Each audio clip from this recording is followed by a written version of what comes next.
We are back again, once again, once, live from Chicago. I am the Purple Sharpie, and I'm here with my fantastic co-commentator, Kai Kennedy. How you doing, Kai? I'm doing fantastic. But first of all, can I say, let's give a big hand to this top 8. Hey-o! You know, Kai, we have such an amazing amount of talent here today. We're starting with a fantastic match. First of all, we will be having Rat Baby versus PME. Afterwards, we'll be having Triviality and Swiftfox-Dash. Before we move over to the loser side of bracket, we will be seeing Tyrone Canada versus SwingBeatz, and the very heavily anticipated match, my personal favorite, GrahamSandwich versus wingzero. Kai, are you excited for any of these matches coming forward today? I'm a little lukewarm, you know. It's okay. No, of course I'm excited. What are you talking about? This first one is going to blow my socks off. I know it because PME and Rat Baby have both been playing out of their minds, and somebody's got to get counted down to losers. Not me, because I would have been losers a long time ago, but one of these is definitely headed there. So let's see how this one goes. That's Annie Fortune right at the start. Now, it's interesting that Rat Baby's choosing Annie here. Rat Baby very well known for their peacock play and their Bale look, as well as their big band. We're seeing an Annie on point here. Bit atypical, to be very honest with you. Strong start, though. PME immediately winning the exchange, putting Rat Baby into the corner.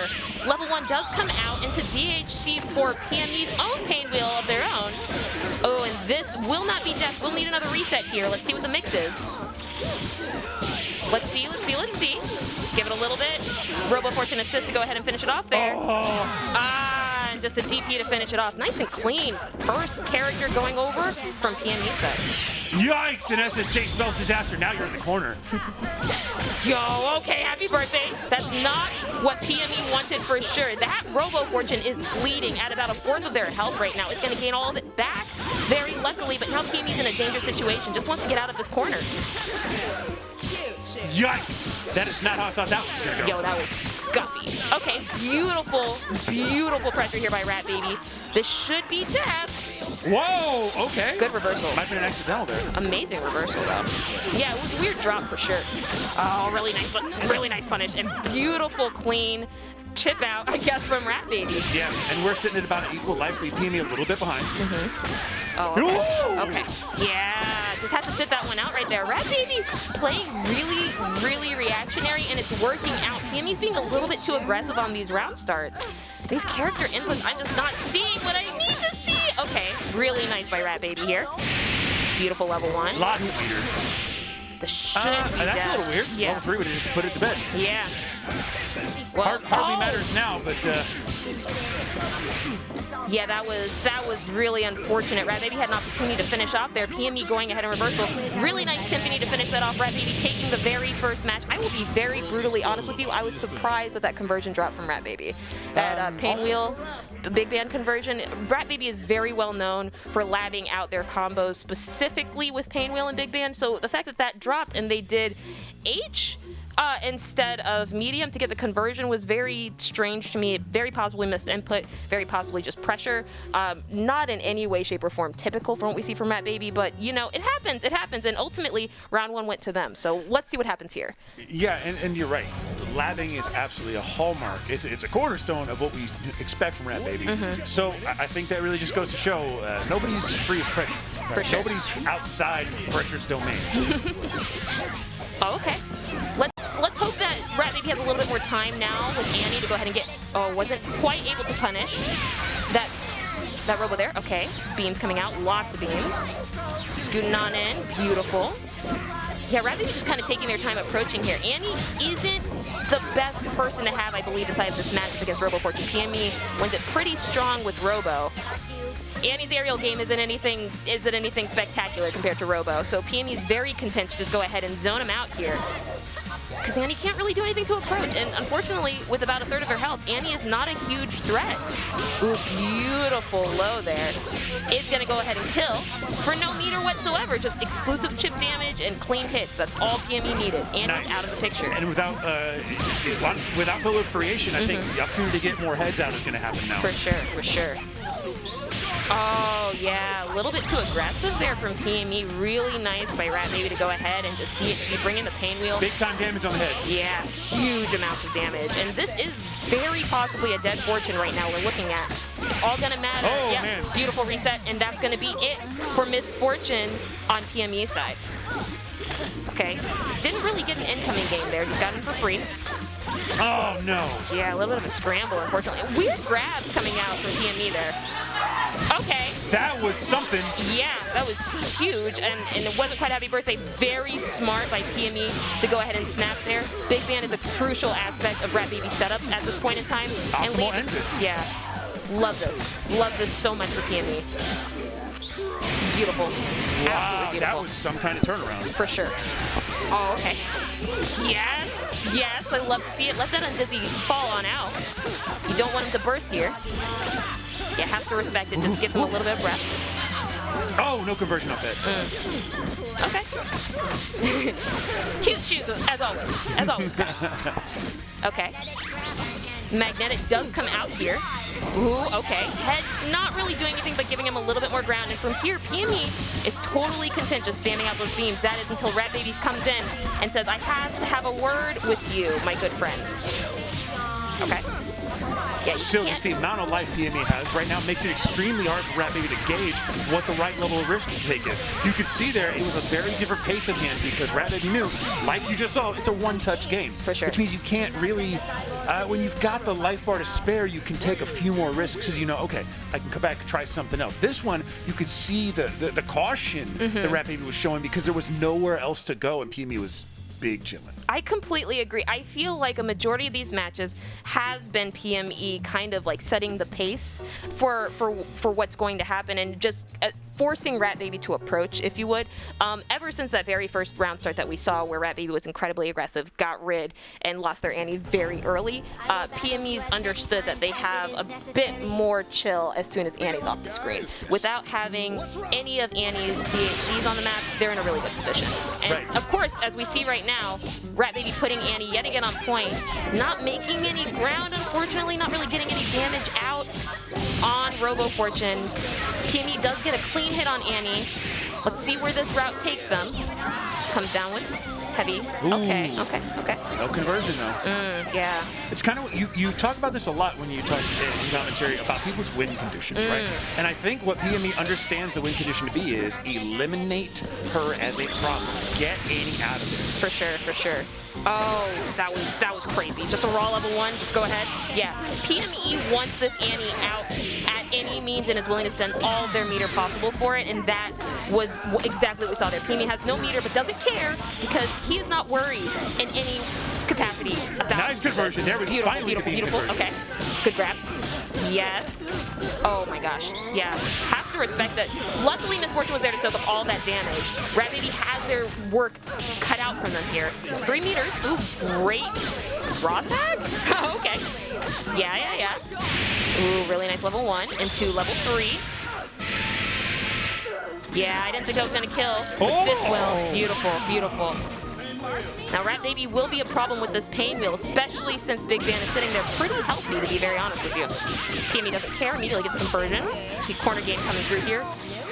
Armor all day. Ooh, really nice PBGC. Yo, Beautiful armor there. plus PB combo? Love it. Absolutely Peanut love butter and armor? What could be better, am I Oh right? my goodness. Good burst there. Burst fade straight back down into the corner. Rat Baby has the meter to kill here.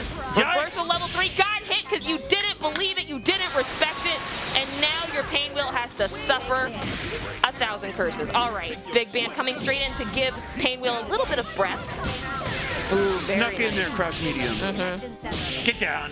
Get gone. Yeah. Now, what I saw there was what I love Wow, to what see. a bet. Huh? Kind of a bet on sort of on the beam a little bit. A lot. Yeah, I like that because PME is being a lot more respectful of his options and a lot less reactionary. With I 1 love meter this. here, bad assist call could be bad. Okay. Every time an assist appears on the screen, SSJ is always a scary thing. Now, let me say, to his point here, Kai, PME is doing a fantastic job of making sure that Annie stays dead, and I just have to commend PME on that snap to make sure that Pain Wheel died, because that is not something that we've necessarily seen in the remainder of these previous games, and that is what separates this top 8 from the rest of the competitors here. Yeah, so PME is not going to ever fall as much as a victim to Rat Baby's Pain Wheel, because we're talking about a player who understands Pain Wheel. That's correct. With almost equal precision. I would probably say I'd give it a slight edge to Rat Baby's Pain Wheel, but that's the thing. It's a very slight edge, and you're not going to have the enormous edge over somebody who doesn't play Pain Wheel at all. That's very true. Oh, fantastic round start here. DP getting the confirm. PME immediately says, I want that Annie down. I want Annie. Yeah. Rat Baby falling victim to not having the proper palette. As everyone knows, the only real palette is Nessa, and we see Gamora here. It's unfortunate. Does get the jumping in Pete. Okay, beams to keep her off. And Annie doesn't really have an answer for those beams here, unfortunately. Just has to kind of air dash and make their way in. Good H crescent. Dash on the dash. Very nice. Sneaks it. Very nice. Yeah, beautiful. I think that speaks to how good PME's like keep away is, that you had to bet on a bionic arm like that. For sure. Absolutely positive. And now, just like that, Robo-Fortune is dead. That was the biggest issue for Rat Baby, is that Robo-Fortune, to be very honest. Without that, switches sides to put in the corner with the overhead. Oh my gosh. Okay. Is this Pain Wheel or is this Bella right now? Because these side flips are nasty. Ugh. Beautiful. Just like that, 2 characters apiece. Okay, okay. Yes, very nice parry. This is huge. Talk about side switch. Hey. Oh, you dropped it. No. What? And again, from who we normally associate as a lab monster. I'm saying, I don't know what's going on. To do the with successful side switch and then drop it after that, it just doesn't feel normal. It's really disappointing to see, but it looks like Rat Baby's still going to get a lot from this. Was still able to kill the Pain Wheel. Miss Fortune doesn't have that much health, but she is headless, and we are sitting there with the head right there in the corner, but PME doesn't care. PME is very comfortable with a headless Miss Fortune, and we're seeing it right now. Nasty. Holy moly! No. Yeah, that's a dead Annie. That Annie was DOA. Dead on Annie. No! Oh! What? Oh my gosh! Okay. Yeah, finish it. Finish it with the SSJ. Or is it not needed? It's not needed. Clean and easy. Now, I'll be real with you, Kai. I thought that Miss Fortune was above that big band. You know, sometimes you're above the big band, and sometimes he's above you. You can't win them all. Yeah. You can't win them all. Really, really beautiful, clean play there by Rat Baby, who is now all tied up with PME 2-2. This very next match will cement who moves forward inside of our top 8 on the winner side. The other person will unfortunately have to move over to the loser side. Will they be playing the winner of Tyrone versus Swing? But let's go into this with a clean mind and even cleaner neutral, very hopefully. Let's see what the round start is. All right, we see a DP yet again for the 3rd time from both players. Rat Baby inevitably wins it with Annie. Beautiful grab there by Rat Baby moving forward. Ooh, standing medium. Just a little bit too hard. Too much armor, honestly. Okay. Need to collect a little bit more damage or send him back out there. That's fine. Interesting. That was quite a bait. Yeah. That was quite a bait.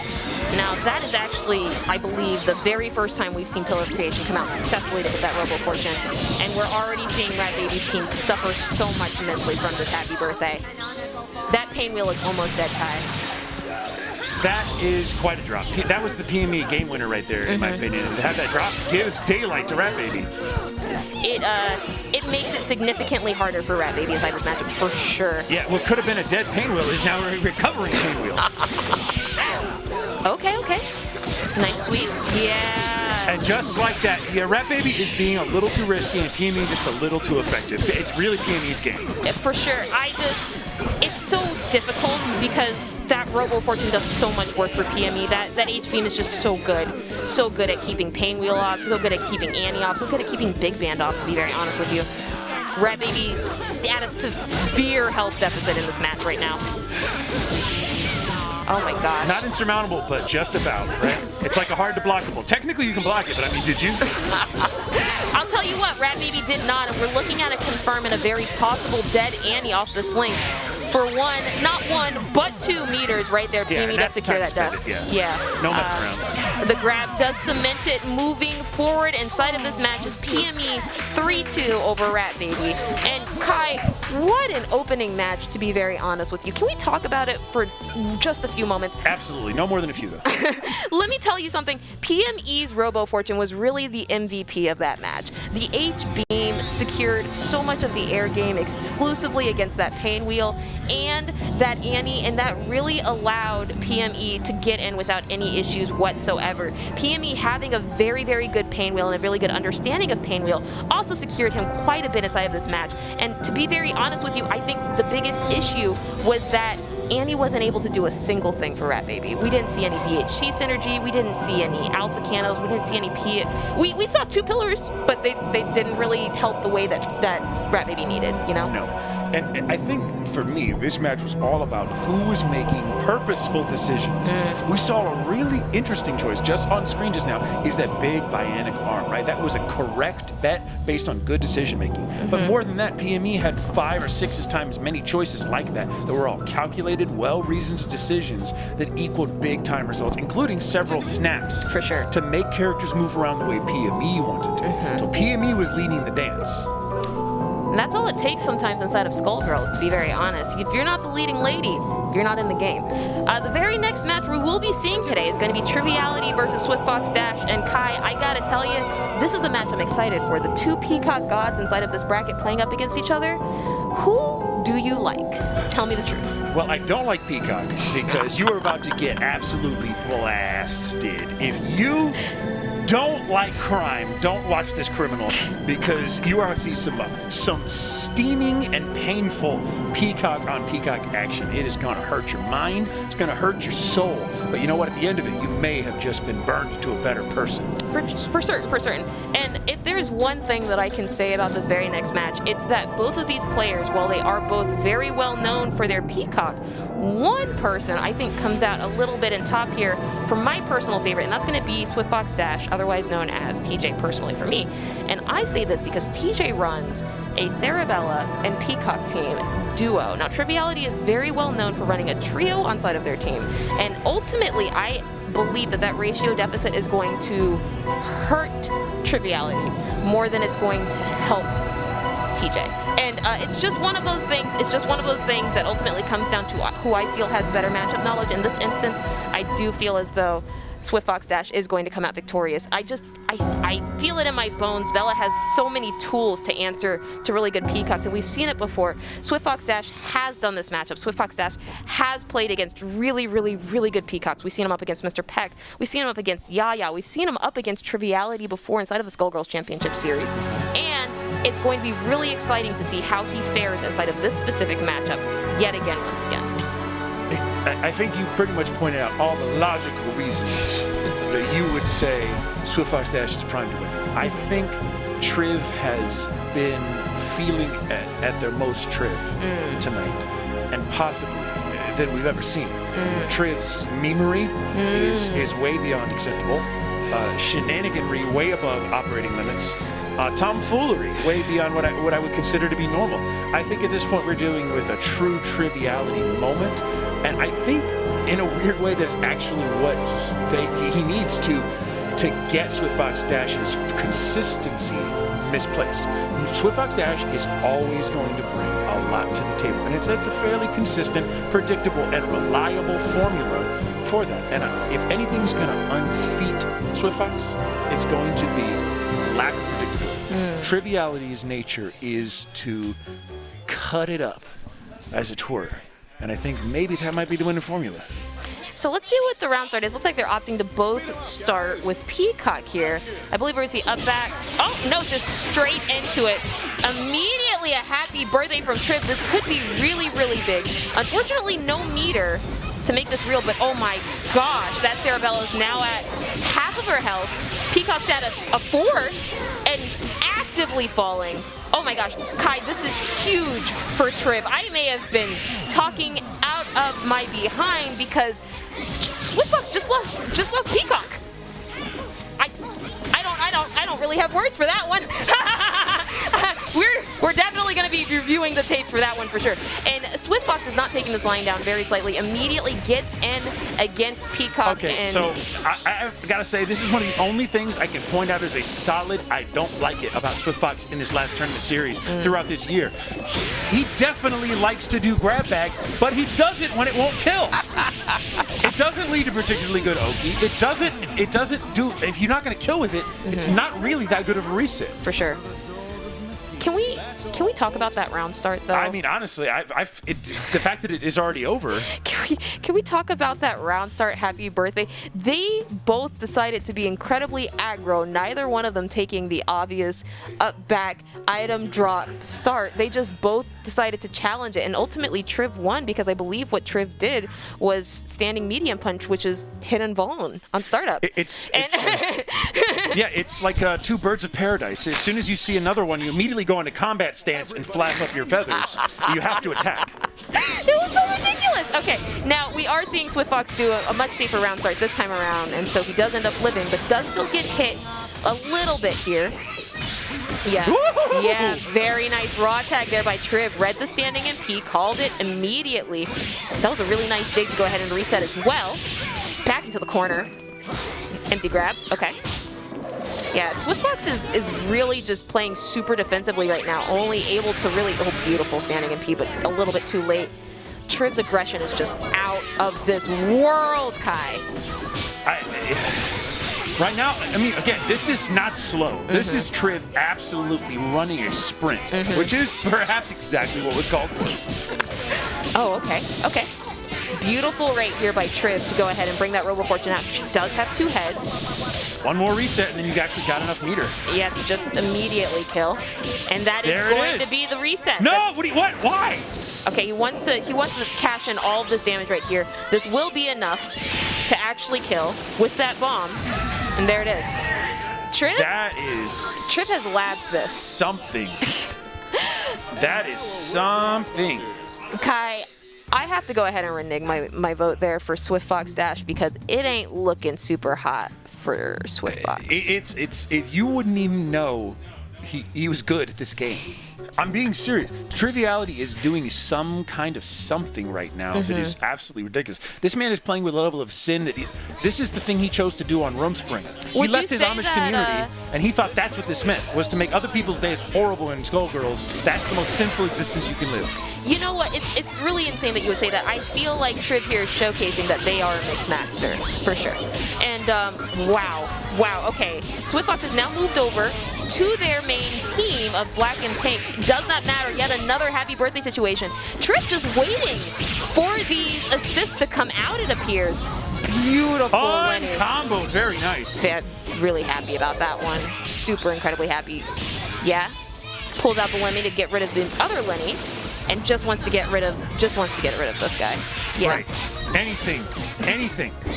Something.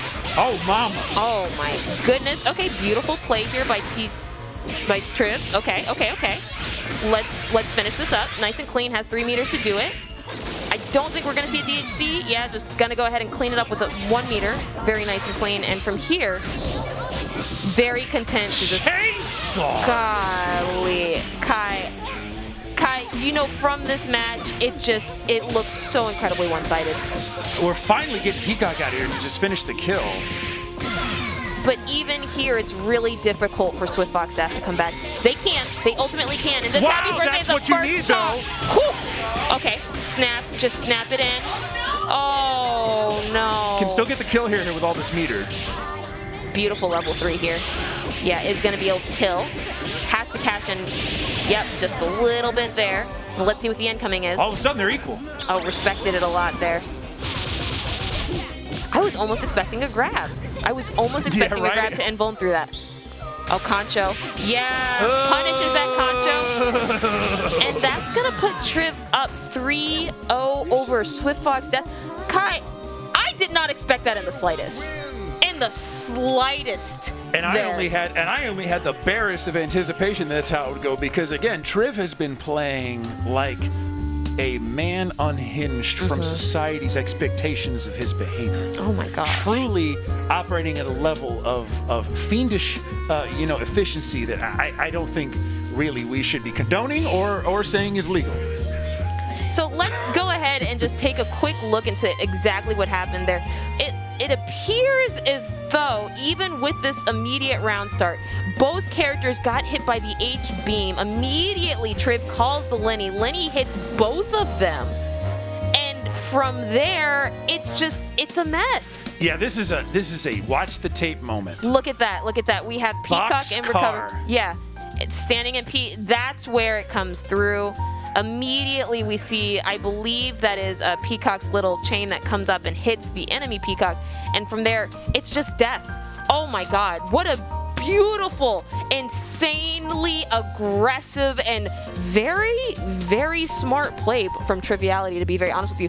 Kai, the fact we had to do super slow-mo for that replay, frame by frame, I think really discusses the level of expertise that Triviality has with Peacock. I think I need to put like the hood so I can watch the video. I need to put the black hood over me on the camera so I can watch the playback right quick and take 5 minutes to keep an entire stadium at bay to analyze that tape, because that was like so frame clutch. It was such a specific thing. I mean, damn, to be able to create a setup like that works, and with surety to follow through. I mean, again, we're talking about one of the best to do Peacock. I will say, before we move on to the very next match, ultimately, what I think really helped Triv there was understanding that if he did not get a happy birthday situation, he didn't have an opportunity to win. Identifying that, capitalizing on that in every instance, allowed Triviality to move forward, because what we saw there was in every single match, Triviality got at least 3 happy birthdays. At least 3. And that won them the match. But I digress, because we have even more people inside of this event. One more once. We have, of course, Corn Club Never Dies SwingBeatz versus Corn Club Never Dies Tyrone or Canada. Both players very well known for not only being Corn Club Never Dies members, but also for being very strong Skullgirls competitors. SwingBeatz actually plays Beowulf, Big Band, and Cerebello. Tyrone, Canada, very frequently known for their Valentine, Robo-Fortune, and Double. Let's see what the round start is, as per always, Kai. Oh, man. Got a lot of RAM usage on these sprites right now. Wholly unique characters across the board. Very good stuff.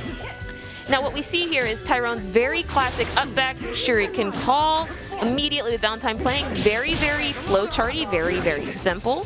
Now, SwingBeatz is not known for being a defensive player by any means, and we do see this inside of their play, but it appears as though they're taking a little bit more of a backhand here to build up that hype. Okay, level 1 does come out from Tyrone. Oh. That was, okay, they're coming down, so that's not, they can block just normal. That was probably not a great super call there. Yeah, they're both. Gets the hit, though. Really nice counter hit. Oh! Okay, now I love this so much, because Tyrone has a tendency, like I said before, to just up back Shoryuken call. SwingBeatz identifying that and punishing them before they have an opportunity to Shoryuken, grabbing them, and then immediately killing Valentine with one of my least favorite moves inside the game, Exabella. That's important. Oh, just as a low. Beautiful low. Oh my God, layer 1. Beautiful layer low. 1. Oh my gosh. You know, I like that so much, because to be very honest with you, incoming with Robo-Fortune's kind of messy. Beowulf identifying it, immediately putting it back in. Inside of the corner is not a place that Robo wants to be. She wants to be across the screen from you, and Big Ben is just keeping you right there. Oh man, SwingBeatz really showing up right now. Excellent play thus far. Just closing it out here with one more character kill. Oh, calls the chair. Oh! Okay, so SwingBeatz has done that repeatedly. It's actually something that seems to be a weakness for him. When getting the chair, sometimes the dash jump into the hit grab and jumping heavy punch doesn't connect, because it doesn't successfully do the dash jump, which is very unfortunate, but we've actually seen it multiple times, so it's a bit of a weakness. Definitely an autopilot moment there for SwingBeatz. Really fantastic here by Tyrone to go ahead and keep that double pressure in. Just a little bit more will go ahead. Yes, beautiful, beautiful grab there against Cerebello. Wasn't able to finish off that combo. Does go ahead and Dynamo immediately to level 5. What's the song?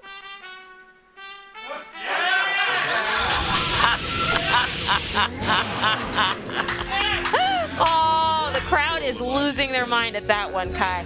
You know, I didn't think we were going to pay for dinner and a show, but we got one. We got one. We got one. That first match going over to Corn Club Never Dies SwingBeatz relatively convincingly. Kai, I'll be honest with you, I think SwingBeatz has Tyrone's number.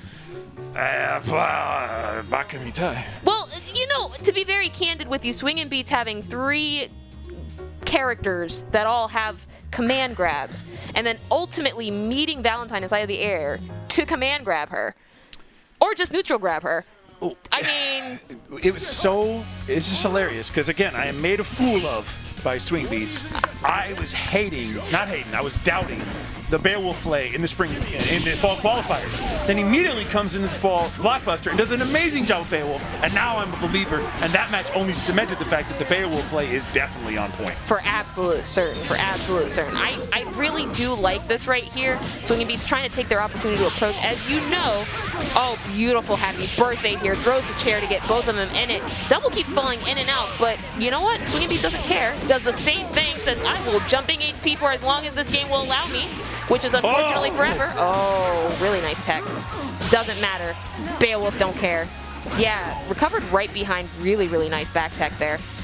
You know, okay, Tyrone needs to swap out. Tyrone has the meter to go ahead and DHC, but doesn't have a super duper safe aerial DHC to do here because their only option to DHC is Robo. Yeah. Okay, I mean, to be honest, Tyrone's doing a great job staying alive. He was dropping characters by this point in the last round. For certain. Nice reset can be a kill here if you spend all the meter you need to. Ooh. Do you want to, though? Oh, no, okay. Good burst. Okay. Yeah, really nice way to duck under that H beam, so you're not worried. You let him in. You let him tag. Yeah, and I don't agree with that decision. Now Tyrone has literally no meter to trade out safely, so what we're looking at is a dead Valentine jumping. Okay. You can run up super at this point. Nice, good armor. I mean, running up battle butt, same thing, right? Yep. Okay, really, really nice dynamo there. Didn't get point, does get double. Double's already pretty bleeding and bloody. Oh! Did you know that? I did not actually know that would cancel out the magnetism of Magnet. He's completely involved. I am so mad. Wolf Blizzard too strong. But apparently Beowulf needs it, am I right? Apparently. Apparently. Some would say. Beautiful here by At this Tyrone. point, the only buff left to put on is he regenerates health when holding the chair. I think that's fair. Or he has a skeleton that just has immediate arm. Yes. The chair is sentient. The chair becomes sentient. Beautiful magnet here. Tyrone's still behind on the life lead, but not looking too bad. This hit's really going to even up. You know, to be very candid with you, if Tyrone is able to get out this Beowulf, then Tyrone wins the game. That's just what it is. But it looks like they may lose Robo-Fortune here if SwingBeatz ultimately decides to go ahead and change in this meter. Now, despite the names being on the incorrect side, I do believe that Tyrone still has an opportunity here. Oh! Whoa! Oh my gosh! And he still wins it! Unacceptable. That is the opposite of commentator curse guy. Oh my. Oh Beautiful. my. Beautiful. Okay, let's do this. Oh, no punish. Wow. Big time in it. Need to DHC here. Yeah. Yeah, it's gonna do it. Into level 1. Beautiful. Very nice, very nice. Yeah, and that time crunch is gonna be in SwingBeatz' favor, moving SwingBeatz up 2-0 over Tyrone. Oh, Canada here. Kai, let's just be real with it. SwingBeatz is doing a fantastic job about getting that Valentine out early, making sure Robo-Fortune doesn't have an opportunity to, in any way, shape, or form, chip them out, and it's really paying off for them. I did not look at the clock in there, and it's good that SwingBeatz was, because SwingBeatz knew exactly when to spend that meter. Basically, last second. Yep. If you tried to finish the combo and then DHC, you would have been out of time. You wouldn't have actually got that. So good mental awareness. No, I was definitely looking at the health. That's fantastic awareness from SwingBeatz. Yeah. And one more match is all that stands between them. Well, I guess a Valentine and a Robo-Fortune, too. Okay. Now, what we're seeing here is the same round start per always. Beowulf just being very nice and chill. Immediately gets the happy birthday from that DP there. Ooh, okay. Oh. Double is down. Double is bleeding. Exabella. Yeah. So Tyrone's issue here is that up back is not going to pay off ultimately against a team of people that will just grab you inside of the air for no reason. We'll just do it. Really nice awareness. Beautiful level 1 there. Into a DHC Robo. Now it's going to be a bit of chunk of change and a very possible dead Beowulf off of one more reset. There's the block, though, and the rotate. No, that's not what Tyrone was looking forward to, but it is what he got. And that was hit. Oh, that's a big time yikes. Oh my goodness. Tyrone challenged that? It wasn't a fuzzy setup. That was a challenge. That was a button was hit. Oh no. And what we're seeing here is just SwingBeatz winning the incoming. Tyrone is on one more character. We're 30 seconds into this match right now. That's a solo Valentine versus a Beowulf, a Big Band, and a Cerebella. Ooh, my God. Kai. Are we gonna get the penguin? Oh, okay, not if we drop it. Yeah, not in the slightest. Still has an opportunity, gets hit by DP, no longer has an opportunity. Petition to change SwingBeatz' name to Rabble Flaggers. Stylish. Is he inheriting the title? Is that what happened? I feel as though the mantle has been passed. With Rabble retired, we passed the Rabble Flaggers mantle. It's not even his name, it's a title. He actually goes back to being like Stephen Jefferson. I'll be honest, Kai, you have the final word on the matter, some would say, or even the final voice. They'll have to bring it to the council and we'll see what the deal is. You know, congratulations to both players. Obviously, SwingBeatz moves forward inside of this bracket, but let's just take a moment to dissect that last match, shall we? And let's go back to the replays. Ultimately, while Tyrone did have amazing round starts and was very, very safe, ultimately what it came back to was predictability. SwingBeatz knew every single time Valentine was going to be inside of the air and played accordingly.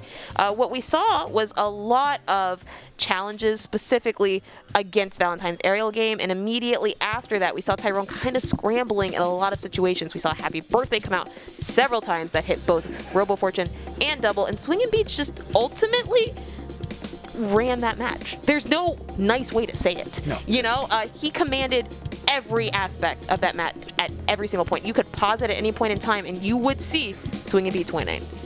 Yeah. Now, I'll tell you what, Kai, to be very honest with you, I love wearing clothes. And when sometimes I don't love wearing clothes, I love buying clothes. So if you go on over to combobreaker.org/shop, you too can buy some clothes. Not only are these clothes that you can wear, these are clothes that you can give to your friends, clothes you can give to your coworkers, and even more clothes that you can show your friends that may enjoy Skullgirls. Check it out. Once again, pre-order all of them, powered by Combo Breaker. Once again, that is combobreaker.org/shop. Y'all, support Skullgirls, support Combo Breaker, buy you some merch. Absolutely, and don't let her standards fool you. You can wear and buy clothes at the same time. Remember, you form your own standards, okay? Her way is her way, yours is yours, and they're both equally valid. You know what's even more valid than that, I have to say, is GrahamSandwich's play, which I believe we're going to have the opportunity to see in a few moments. GrahamSandwich cementing themselves inside of this top 8, as you saw previously from the pools, Kai, with some amazing, fantastic Cerebella play. wingzero needs literally no introduction whatsoever. One of the best solo players in the world, a Philia player of very great renown, and I'm so incredibly excited for this very next match, honestly, Kai. It's nuts because Wing has not been participating really in the online tournament season so heavily, right? Yeah. It's more of a situation where, you know, of course I've seen Wing a million times. I know they're really good, but not a lot of exposure. Kind of underexposed in both the pro circuits that are happening right now and some of the lesser circuits on the side of it. Just not coming out to show his face a lot, really. But now it's happened, and whoa, boy howdy, are we reminded of just how good Wing is. For sure. You know, inside the previous match, specifically against Hydra, we saw almost a green health bar the entire time. I'm very excited to see if we'll be repeating that yet again inside of this upcoming match. But to be very honest with you, like, to your credit, wingzero really hasn't been playing that much on the online circuit, especially against Evo, especially since Evo Online, to be very honest with you. And it's going to be interesting to see whether or not they'll be able to keep that momentum that they've had inside of the previous pools now that we're inside of top 8. Right. Graham's a moment player. Big moment, whereas Wing is an extremely effective and consistent player. I typically don't regard moment players as beating consistent players, but as we just saw in the Triv situation, Triv's explosive differentiation of the play style that TJ wanted to play, it didn't really have many dividends for TJ. So if Graham can muster some really creative situations and play defense effectively enough to not get absolutely exploded, then we might actually see them take it. Now we are seeing Graham's double Robo-Fortune and Big Band, and I apologize. I thought that Big Band was a Cerebella. I say it every single time. wingzero doing amazing things right now with Lilia. Pushed? Yeah, crazy, nasty. Ooh, wasn't able to capitalize off that. Like, got it again and just goes for the grab. wingzero's neutral is ridiculous. Let's see what Graham can do with it. Yeah. No IPS burst because they know it's not real. Really nice. Wing very is smart. not gonna fall. At all. In the slightest. Okay. Yeah. Every single one of these interactions right now is so insane. Yo, Graham is actually playing the D that you would need to beat Wing with. Yep, for sure. Oh, and I have to tell you that beat extend assist is going to be doing so much work this time. Ooh, very nice. Very, very nice. No, and then he drops it. That is the worst possible thing that's going to happen in the history of all mankind. That is a dead double. That is a super dead double walking right now. For no meter. Oh, has to spend it. Just a small little pixel right there. And spends it without any regard. Real burst into you die. I hate it. Yeah, hitting that overhead there was huge for Wing. Got the secondary mix-up. Let's see if he goes ahead and snaps. I don't think we're going to see a snap. I think we're going to go for the kill here. Yeah. Grab. Really nice, beautiful mix-up there. And that is a dead Robo-Fortune for 3 conversions. Okay. It's basically, but I mean, let's be real. It's one A train into level 5, and it totally changes. Yeah, you're completely correct. Okay, we're gonna. Or a Timpani. Or a Timpani. We're going. Oh no! Yeah, that was not what he drops to the center of the Tootsie Pop. My God. I believe the answer you're looking for here is 7. Okay, 7 drops. Cool. Finishing off nice and clean. First match going over to wingzero over GrahamSandwich. Kai, I gotta tell you something. Some of those touches that I saw from Wing onto Graham, I didn't think were going to amount to anything. And I don't know if they were exclusively to bait Graham into utilizing something, but they worked. They worked. And what we saw there was Wing ultimately making every single one of those little mosquito bites into a much larger conversion, which ultimately ended up killing not only the double, but also the Robo-Fortune and also the Big Band. Like you said, he needed to be worried about that Big Band, but he was not. It's very disappointing to have seen several of those key moments. A successful burst into no conversion. I don't know what happened there. It was already tough to believe that you were going to get Wing to burst, and you actually got it, but then it goes nowhere. It's not like the life bars would have made that one situation work, but there was actually another situation later in the round with no conversion. Off of a super that worked. Those are the things you can't do. It stacks up on you. The consistency from Wing is going to equal this level of play. You've got to rise above it consistently. And if you have any of those sharp dips where you make those mistakes, it's just over. GrahamSandwich did so good, but again, the moments fell apart just after construction. It's like you put it together right quick, you took a picture of it, and the Legos just instantly collapse. You know, Kai, this reminds me of something that I've noticed from TikTok. I watched this fantastic psychic dog, and if the dog stands up, it's a Bones Day, and that means it's going to be an incredibly positive day. But if that pug, unfortunately, falls back down after he's picked up, it's a no Bones Day. And I got to tell you, it's looking like a no Bones Day for GrahamSandwich. There was absolutely nothing to back up several of those moments that he had to capitalize off of, like you said previously. And I gotta tell you, there was a couple of moments where I thought Wing might have been in trouble. We saw that Big Band with 5 meters, and I was scared. We saw that Big Band come in and get the conversion in the Timpani, and I was scared. I saw that double burst out that Filia, and I was scared. But Wing said, "Have no fear, for I am not boneless here." Right. And he went straight in to the heart of the cards and just finished it off nice and clean. Yeah. You know, it's one of those things that I just have a lot of respect for Wing for doing. There were a lot of spoopy moments, and it just, you know what? We didn't need to fear. There was no need for the fear. None whatsoever. It was taken care of. Now, I'm interested to see how GrahamSandwich comes back from this, because ultimately what I think would be best for Graham is, to be very honest with you, dropping that Robo-Fortune. I don't think Robo-Fortune is going to be as big of a help as he thinks, because while H-Beam would be useful in some of these situations, I'm not seeing a situation in which he can utilize it without getting happy birthdayed. I mean, there was no effectiveness of the last one, so I agree with you just based on evidence. Looks like GrahamSandwich is running the team yet again, once again. Ooh, really nice PBGC. Gets the monster puddle. Luger immediately. Let's see how this ends. Gets the beat extend. I love that assist so much for GrahamSandwich. Beautiful. A really nice jab to go ahead and reset inside of the air. And doesn't burst there. Yeah, beat extend just doing so much work. That is the second conversion we've seen from beat extend here. Hard knockdown. Where are you going? Shoot him. Okay. Yeah. That beam had to keep Filia put there. Okay. Has to step that Luger. Doesn't punish it? Okay. Oh, little trade there. Yeah. Oh, no, a drop. Oh You were doing so good. Yeah, just spamming that beat extend right now. Filia doesn't really have the tools to go ahead and punish that, unfortunately. Yeah. Okay, sitting on a ton meter here. I actually say spend it. Oh, there we go. Now you spend. Yeah, GrahamSandwich following it up. Level 3. Mm-hmm. Crowd moment. Oh, no. Kai, that was a 17-second match. Okay, Kai. Yeah, you know, let me tell you something. The MVP of that match was most assuredly the biggest of bans and the biggest of beat extends. Let's just say it. There was 5 moments where beat extend confirmed inside of that past match. Let's just be real. I don't know what else to tell you. Big Ban won that match for GrahamSandwich. It couldn't have been any more about that assist in that one. Every single time, it's like Wing opened a door. Swing stepped on a rake.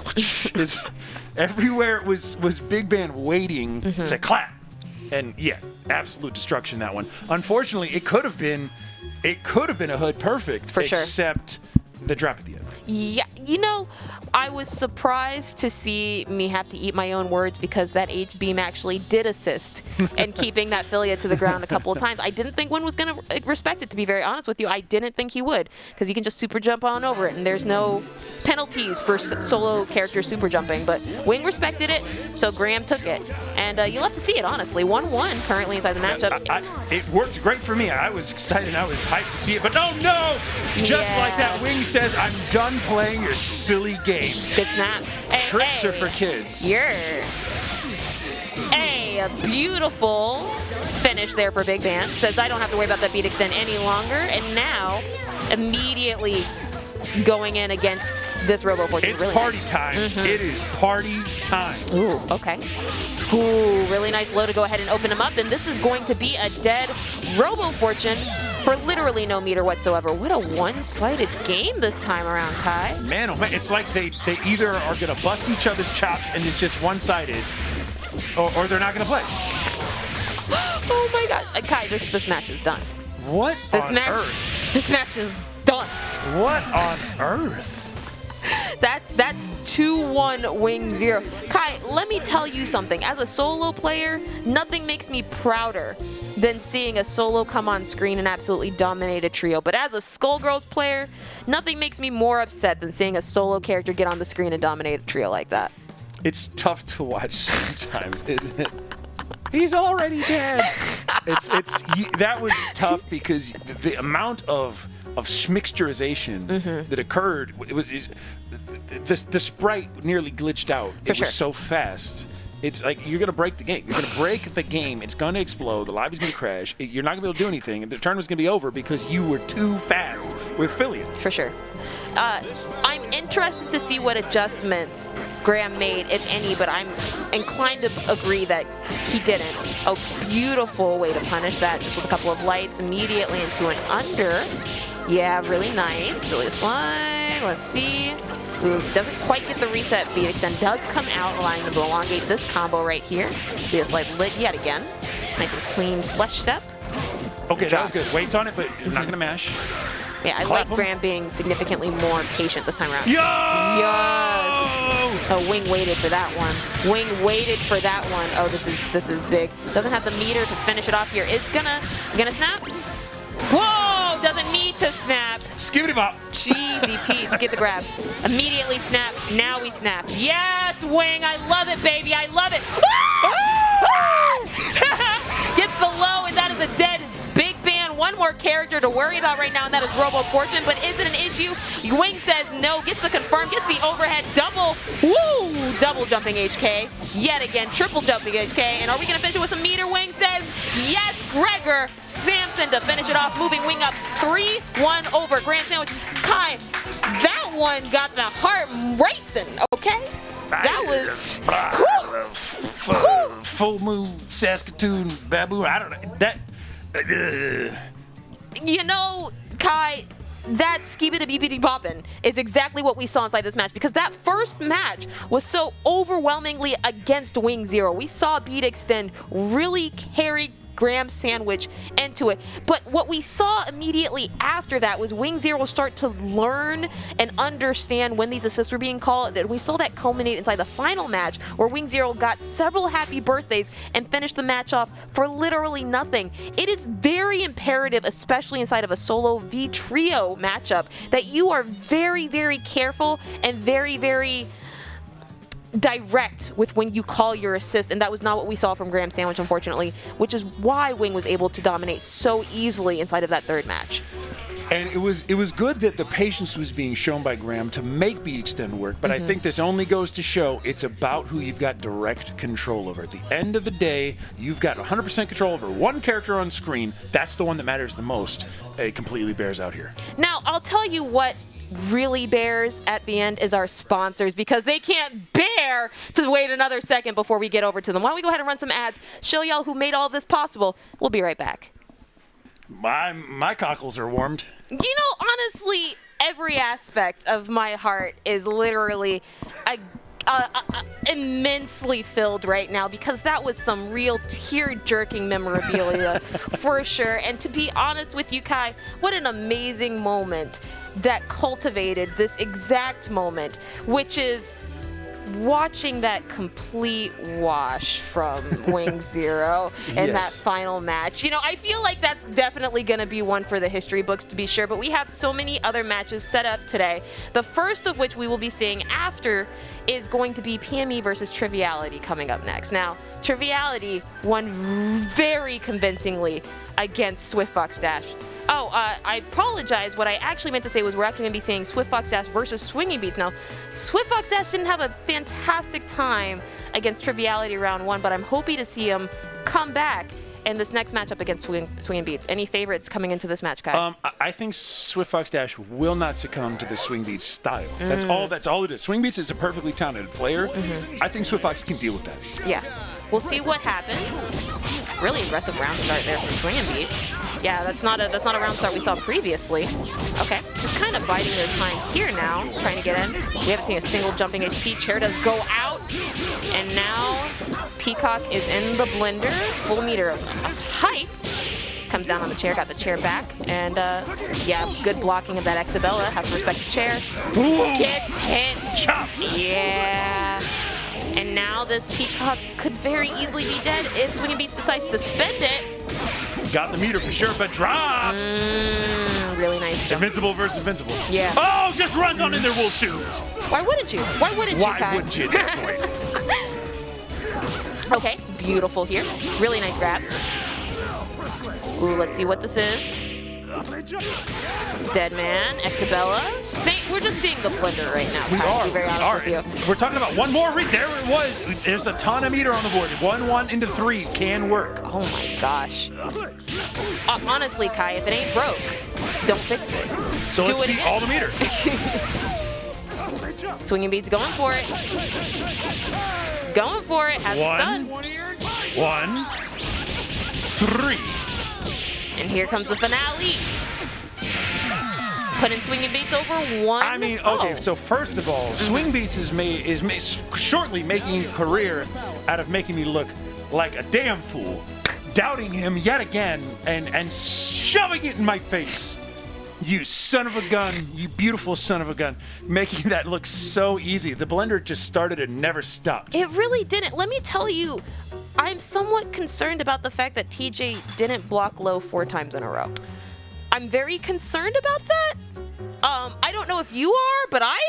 I'm having some concerns because not only did Triv do amazing against Swift in the last set, but SwingBeatz is really kind of running ramshackle, and that didn't even look like Swift was at the stick. Oh, okay. Folks, it looks like unfortunately we have a few technical difficulties here. I'm not entirely certain if it's due to a mismatch inside the lobby or if we're seeing some issues specifically on the spectator side, but rest and believe we will bring it back to you the moment we have an opportunity. Yeah, so Swiftfox-Dash elects to just continue with the play. Shooting, blasting, that's a lot of red flags. Quite a bit, okay. Red life on a red stage, let's just say. Beautiful, beautiful. Leaving the chair. Is he going to call? Cross the court? Oh! Okay, the teleport lock and load. Been doing it since day one, and it still works. Of course, of course. I think the only thing that would be more TJ is if we saw a raw tag immediately after that. Immediate raw tags, yes. Okay. Now, Big Ban is still bleeding from that Lenny previously. It looks like some of these item drops are actually hitting. We're not seeing any reflex come out. Big Ban is soaking up all of that damage. Let's go, Sarabella. Not quite able to get in here against TJ. Oh, there we go, and that's what we needed. This is a dead Sarabella right here. SwingBeatz losing Sarabella only down to a half-health Big Ban right now with 3 meters. Still a threat. Okay, goes into Argus. Doesn't have any meter to do anything else from there, and from here it's just item drops. Yeah, so SwingBeatz really should be taking this time right here to think about what they're going to do next round. That is kind of the game from here, Kai. You're not incorrect. Swiftfox-Dash moving up 1-1 against SwingBeatz inside this setup. Now, strange dropping moment aside there, Kai, I have to say a much better showing from Swiftfox-Dash here. Yes, and I think what we've really identified here is a case of momentum-based play. SwingBeatz is an excellent momentum-based Beowulf player. Playing Beowulf really the way the character is designed to be played. Get it going, and it never stops. And if you can, it's great. But TJ is doing a pretty good job of not letting SwingBeatz have those moments. So in that case, we saw it didn't really start. It just never took off. It never left the runway. It just crashed on the tarmac.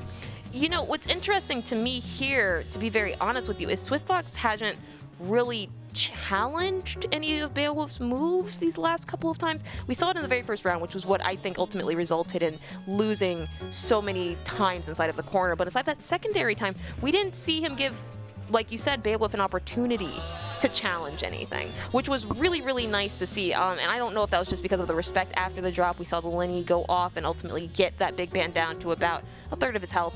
But I'm interested to see if Swiftfox-Dash is going to keep up all of that internalized ideas of removing Beowulf's opportunities to play the game. There was a good bang there that did negate the chair, and it was kind of a risk, but I mean, there's the formula for what to do. And we do see a round start bang come out here. Has to respect this Big Ban's knuckles, to be very honest with you, because they are big and they are brass. Okay, okay. Puts him back to the corner, and we do see the command grab come out into the Exabella. This is exactly what we saw the very first time around. Gets counter hit low, and yet again, here comes the Exabella. Builds up that height. Gets grabbed yet again. No Exabella this time, because I'll tell you what, that's death. Oh, there's the Exabella, and that's death. Like clockwork. 4 times yet again, Kai. Interesting. All right. Level 3 just for no reason. That is so good. Do you know your mid-screens? Oh my Doesn't even, it just needs one sequence. Just like that. All that hard work down the drain. Oh my God, TJ, you're crazy. You're a madman. And it's gone. Yeah, from 1. Okay, okay. Dropped it there. Okay. Now we have some Sarabella neutral. Hey, I wonder if they're going to double jump. Oh my God, you are blocking. Level Beautiful. 6, is that even possible? Good grab here. Now, TJ's in a fantastic spot right now. Has a meter. Can't kill. Can kill off of this. Finish your food. Finish your food. Yeah! Yes! That's the TJ I know. Let's go, TJ. 2-1. Swiftfox-Dash over SwingBeatz. SwingBeatz. SwingBeatz. SwingBeatz. Those beats are so swinging, they're swift. I'll tell you what. All right. Well, first of all, That was a swift turnaround. That level 3 was the beginning of the end, and it never let up. TJ was like, yes, I feel it. I can feel it in my hands, and just took control of that match. And boy, howdy do I think it's going to continue like that in the next one. I just feel like, to steal a phrase from my fantastic fiance, if Swiftfox keeps hustling these rocks, can't nobody stop him. Especially not with these colors, which he is also stealing from my fiance. But I mean, I digress. Beautiful round start here from Swiftfox-Dash. Amazing play. Already has Beowulf at a third of his health and counting. Can kill if he decides to catch that meter. Gets the item drop. Item drop. This Beowulf is toast. Beautiful, beautiful. 9 skull seconds. That was actually one of the best round starts I've seen from TJ inside of this entire bracket. Betting on that super was an interesting call. But it worked. I think ultimately, at this point now, something has just clicked for Swiftfox-Dash, and he's now working really good grab there by SwingBeatz. Amazing brass knuckles to go ahead and put them both on the other side of the field. Has to respect that drop. Yes, very, very nice. So there. much. Oh, lock and load connecting. Yo, nice! Yes. Bomb explodes in the background. High drama. This is, oh, I thought he was going to DHC. Okay. With the. Oh, that was scary. Yeah, really good lock and load. Second time lock and load has saved TJ's life there. Okay, a missed time deflector there. That's death. Beautiful. Yeah. All that life's gone. Okay, let's go Swiftfox. Another Lenny. Doesn't have the meter to make it so yet. Almost there. Yeah, just willing to chip him out. Cementing Swiftfox-Dash further inside this bracket. I'll be honest with you, Kai. This is not what I expected. Not the slightest. Yeah, so I am vindicated in my analysis at the beginning of the round. Watch out in that Swiftfox is not going to be beaten by that style of play. That style of play is just not consistent enough. It's not that it's not good enough. It's the rock, paper, scissors of style, right? That's an explosive guessing-based style. And every time it was working, boy, was it working. Yes, oh, boy, sure. oh, boy. But too much consistency in the long term. That's why we do 3, right? That's why we do 3. That's exactly why, Kai. And I'll tell you what, as someone who's not necessarily a fan of SwingBeatz' team, but can still respect it, I love the aggression with which SwingBeatz accepted a large amount of that match, because some of that pressure, like I said, SwingBeatz reset TJ 4 times inside of the corner. That Peacock was dead. He was going up against Ratio and he lost to it, but it was a beautiful match regardless. Moving forward into loser semis is Swiftfox-Dash. Our very next match is going to be Rat Baby versus wingzero on the loser side. Kai, any clear favorites going into this match? I actually think there might be a case where the armor is going to be the deciding factor. Rat Baby is a fantastic, supercilious, I don't know if that's right, user of armor and very key clutch moments, understanding when responses might happen. And there are some moves, multi-hitters that Philia has to respond to that, but not in the typical situations that will require just a moment's rethinking of a strategy to deal with the armor, which could be the deciding factor behind the explosive and automatic consistency that wingzero normally brings, and just a little bit of a scrape in that armor that's going to cause it to come apart. I'm inclined to agree with you there, Kai. I also believe that Rat Baby will come out victorious, specifically because I see it as a solo pain wheel. I feel like inside this matchup, pain wheel does win against Philia. Yeah, we're already seeing it very, very already pays. It pays for itself. Now, wingzero has been very adamant about their thoughts regarding Philia and some of their moveset, specifically Gregor Samson's hairball and not having any armor. We're kind of seeing it in action now. Ooh, good burst. Yikes. Yeah. All right, that's a stock. Yeah, that's the very first of many stocks going into wingzero's favor here. Cashing out with 1 meter. Still has another meter to spare, and Rat Baby sitting with 2. And only 1 more round on his side to lose. You don't typically see a solo v solo match in these competitions, Kai. No, it is one of the least common things you can see these days. Very smart, though, for Rat Baby to go down because of this ratio. And let's see. Ooh, cuts through. Enough hit. Speaking of multi-hitters. Yeah, crouching MP is fantastic at that. Really, really good punish here. The drop? Oh, no. That was not what wingzero needed to do there. Yeah. Beautiful here. Let's see how far he can get this conversion. Yo! Very nice. Again, but nothing after. Key moments followed by nothing. That's been happening and happening. It's really rough to see it happen so frequently here for Rat Baby. Finishes off that meter with a level 3, and wingzero does move forward inside of this set 1-0. 2 more matches on Wing's side will cement him. Now let me tell you something as a solo player myself. I know everyone thinks solo is as easy as just dropping off 2 other characters or 1 character from your team. It is not. It's a mindset. And wingzero understands that more than anybody else, I would say, inside of the continent of the United States. Right. It's going to be very... lifestyle. It's honestly a movement, not a moment. Exactly. And I feel as though Rat Baby doesn't quite understand that as much, and wingzero's neutral is really going to move forward inside of this aspect for him. But I'm interested for Rat Baby to prove me wrong, because Rat Baby is my favorite in this matchup. When you're talking about having a solo mindset, I think is kind of what's the determiner here, is that wingzero has been living this life, and living his truth for years. And Rat Baby is kind of a visitor to the solo game in an attempt to counter him. Now, it is working out. The armor is doing kind of what we were thinking it might, right? The play is strong enough. Like, do not sleep on them, right? Adjusting is happening, and I love to see it. Rat Baby did not really get touched inside of this last round. Immediate tech, really good call there. I think Rat Baby's really adjusting to the idea of not necessarily having a big band or an Annie to back them up inside this instance. Right, and the resets were so on point, so they were good. Good conversion here by Wing. Okay. Yes, very nice reset.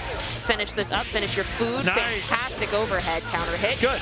And the optimal could be a finisher. Oh, you know no, what? that's what I'm talking about. That is very common with solos. You have to watch for these grab moments. While they are not optimal, they are optional, and if you miss the option select, you lose. Just like that, we're back to nearly even. Yep. Yeah, I think Rat Baby's kind of readjusting. Yeah, I like Wing not challenging that. Beautiful, just letting it go and then punishing it. Love it. I'd like to see more grabs come out from Wing here. With that amount of meter, it's 2-touch game probably. Yeah. There's that one. There's our touch. Not able to kill off of this meter. It's going to need... Got to reset a little earlier. Yeah. Open throw, going to prorate it really heavily. Beautiful. One more touch will secure the kill. Go. There it is, and it's counter hit. That does mean it's death without any meter, putting wingzero up 2-0 over Rat Baby. I don't usually recommend this, but I am going to recommend that Rat Baby bring back the duo. Agreed. I don't think the solo is working out, even though that was a really explosive and fantastic Beautiful. start from Rat Baby. It didn't go enough of a way because, again, born in the darkness, Yes. you simply adopted it, and that's what Wing is making sure of, slowing it down in that moment, and then starting back up the offense with that brilliant spiral into super, which then just started the whole downfall. Yeah, Rat Baby said if I'm going out heavy. Brought On back the my entire terms. trio there. No point Annie this time Die as I around. live. Now, I'll be honest with you. What this really turns into is, can I not get happy birthday? And Rat Baby says, yes, I cannot get happy birthday. That's correct. Thank you for calling it, Sharpie. Beautiful reversal, level 1 there by Rat Baby. Unfortunately, doesn't have any meter to speak of. Oh, there we go. The counter hits coming out. Okay. I don't necessarily agree with that Punishing the assist, I like it. Yeah, no, it's just a body bag. It's just a body bag, and it's a healthy body bag, to be very honest with you. Rat Baby's content with it. wingzero's happy to just get some damage in. The movement is kind of crazy right now. Yeah, it's just moving. They are definitely all over. Ooh, really nice there. That auto cancel with Halo is just too good, honestly. Good snap, Yeah. smart snap, to be very honest. The armor! Yes, okay, this is exactly punish. what Rat Baby needed, yes. Yeah, can kill here. Has to spend all of this meter. Secure this after this link, and now, yep, there we go. Beautiful, just barely by a pixel right there. Rat Baby putting themselves on the board 1-2 against wingzero. Let me tell you right now, it's almost like Rat Baby is listening. and learning and adapting, and that's what I love to see inside of top 8. So I think Rat Baby did the thing we were talking about earlier. Rat Baby was doing the opponent's job of overthinking what they needed to do to win. Maybe should have just started with the trio. Now, you know, on paper, solo v solo is a really good matchup for whoever has stronger fundamentals, and in that instance, I do believe Rat Baby has better fundamentals and is strong with Painwheel. It's difficult when you're not comfortable with solo, which is, I think, what Rat Baby figured out and then immediately said, I need to adjust. So kudos to Rat Baby for understanding when to adjust and how to adjust. And I am actually a pretty big fan of this Annie DP the more I see it, because what it's really just doing is allowing Painwheel to sit there and not have to soak up damage. Yeah, and punishing this Philia more than anything. To not convert off that, though, was highly, highly unfortunate. That's true. I think he wanted to play a little bit safer than he could, unfortunately, there. Ooh, okay. Really, really nice. Get him out. Very nice. Yeah. Good old super. Yeah, the one thing I will say for Rat Baby is he needs to keep some meter ready to snap. Snapping's going to be paramount. Okay, that was a bit of an odd series right there. I initially thought it was a reset, but to do it twice in a row and drop both times meant... yeah. Wasn't really a reset that we were thinking. Probably more American than anything. No, it was Americano. Yeah. No foam needed. Oh, my goodness. Okay, Rat Baby bringing out the big band. This is not necessarily in Big Band's favor, unfortunately, here. Big Band is very big, and Philia eats those for breakfast. Can Fuzzy? Why would you do a medium there, though? Oh, my gosh. What? Okay, let's go, Rat Baby. Immediately into the hard attack. Not able to do anything there. Yo, the blocks. Good pressure, though. Really nice challenge. Nice double medium kick. I love it. Oh. Is he going to end us with a snap? Just bursts. Okay. I think at this point now, Rat Baby's looking for an opportunity to snap, and Wing's also looking for an opportunity to snap. There it goes. There it is. That's a lot of life that just came back. A lot of it. Good. That's a trade and converts. Nice air break. You know, Wing's totally happy with trades like that. All Wing needs at this point now is one touch on Big Band, and that will be death. That was the touch. That was it. Doesn't have the meter to actually make it real. Has to go in for that another reset. Got the reset on the low. Is going to get enough meter from this. Gets the grab, and that is going to be death for Big Band. Now it's just an incoming game. Undizzy is Good grab, almost smart gone. grab. Okay. Yep. That was big for Painwheel. No conversion. No conversion. Oh my God! What? Yo! What? Oh my goodness! Fantastic play from wingzero. The crowd is going absolutely bazonkers there. Amazing by wingzero. Only at one more once do we see stuff like this, Kai. Let's take a moment to think about it, though. The swiggity to the left and the swooty to the right was I got hit twice off that, and that is the kind of thing. I was very impressed with the defense. I was very impressed with the defense from wingzero in that last one, because I think that's when wingzero recognized the change of pace. wingzero adapted perfectly and slowed things down. Rat Baby wanted to come in and let the assist do some of the collection work, right, to make sure you're doing your rounds. But the thing was that, especially in situations like this, in the beginning, you're saying, oh man, I've got all the answers. And wingzero did recognize this needs to lower the speed. I need to lower the speed. Then when it's time for me to explode, I explode. But until then, no. I just want to say, to Rat Baby's credit, Rat Baby played that solo so incredibly well. Ultimately, I think if Rat Baby had a little bit more practice on solo, it would have been a significantly better matchup for them. I feel so unfortunate that drop right there No conversion there. It was a very strange moment. It was so bizarre. But moving forward, our very next match is going to be the winners finals, which is going to be PME versus Triviality, both on the winner's side. Now, let me tell you, Triviality played up against Swiftfox-Dash, who they sent to losers relatively convincingly.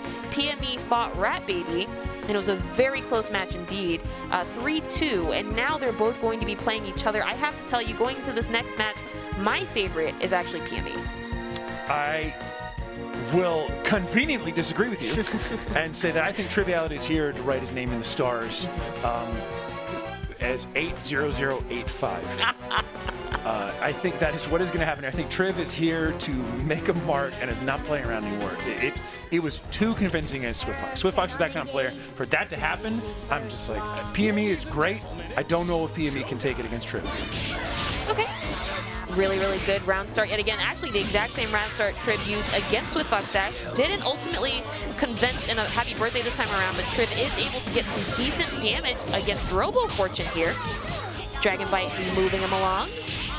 Triv wins that grab. Dragon Bite moving along even further and back into the item drop game. Just trying to put any damage they can against them. PME taking the opportunity to go ahead and raw tag out. Bring Robo-Fortune, or regular Fortune, Miss Fortune in. Ooh, doesn't burst, smart.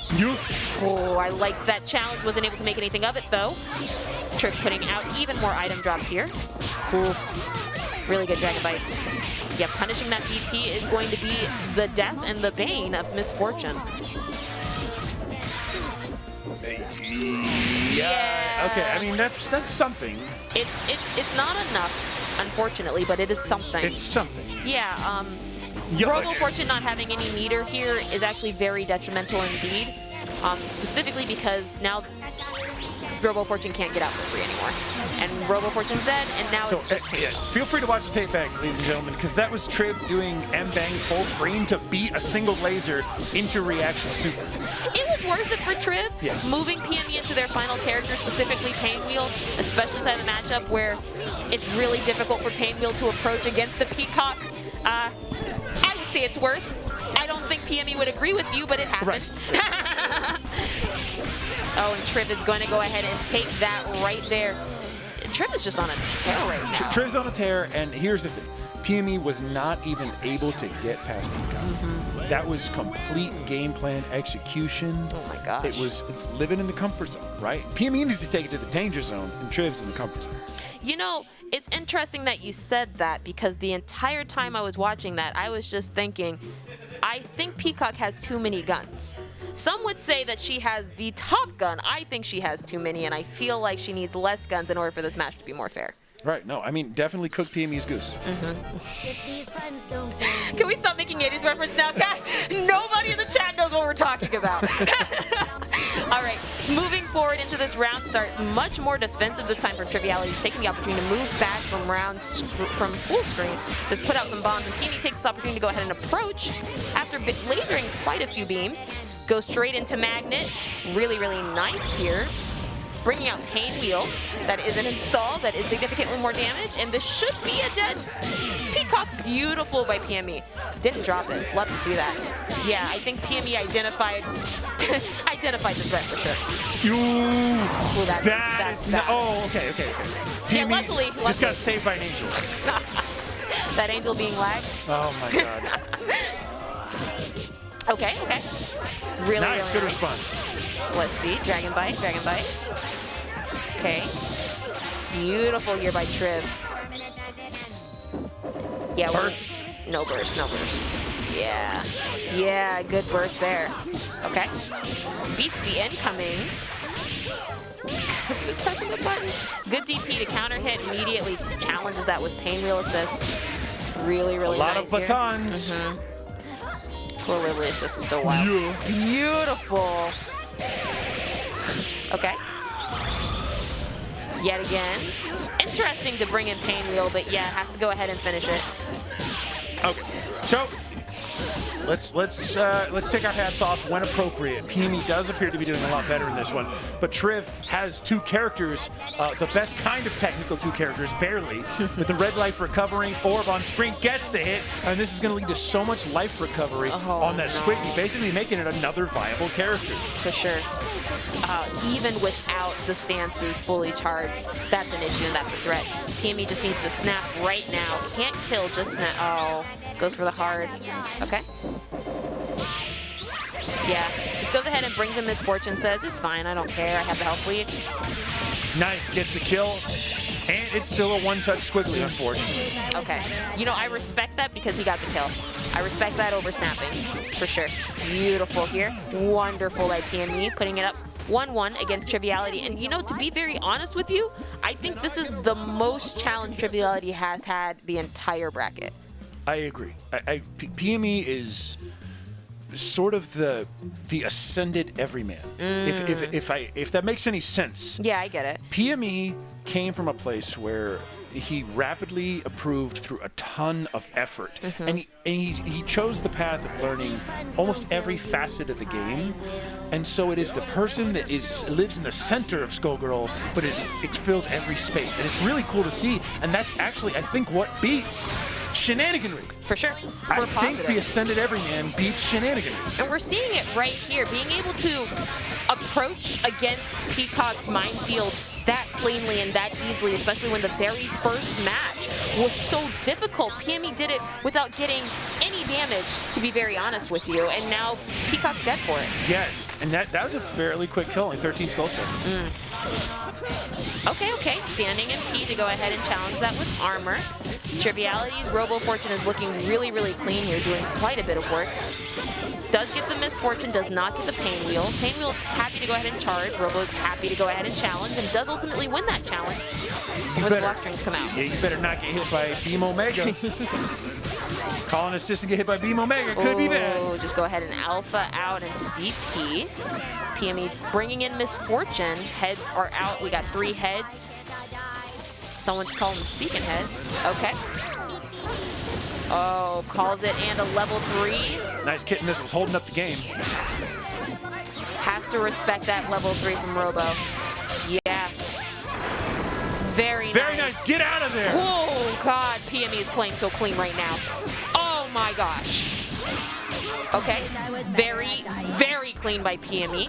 One more character stands in between him and this next win. 3 meters apiece. Oh, PBG's need to get hit the classic. Okay. Ate up that level 3 to the face. Oh! Nah. I was blocking. No! Okay. Yeah. How are you going to not punish and to let them DP into punish? Right? Okay. Yes, very nice. Head comes off.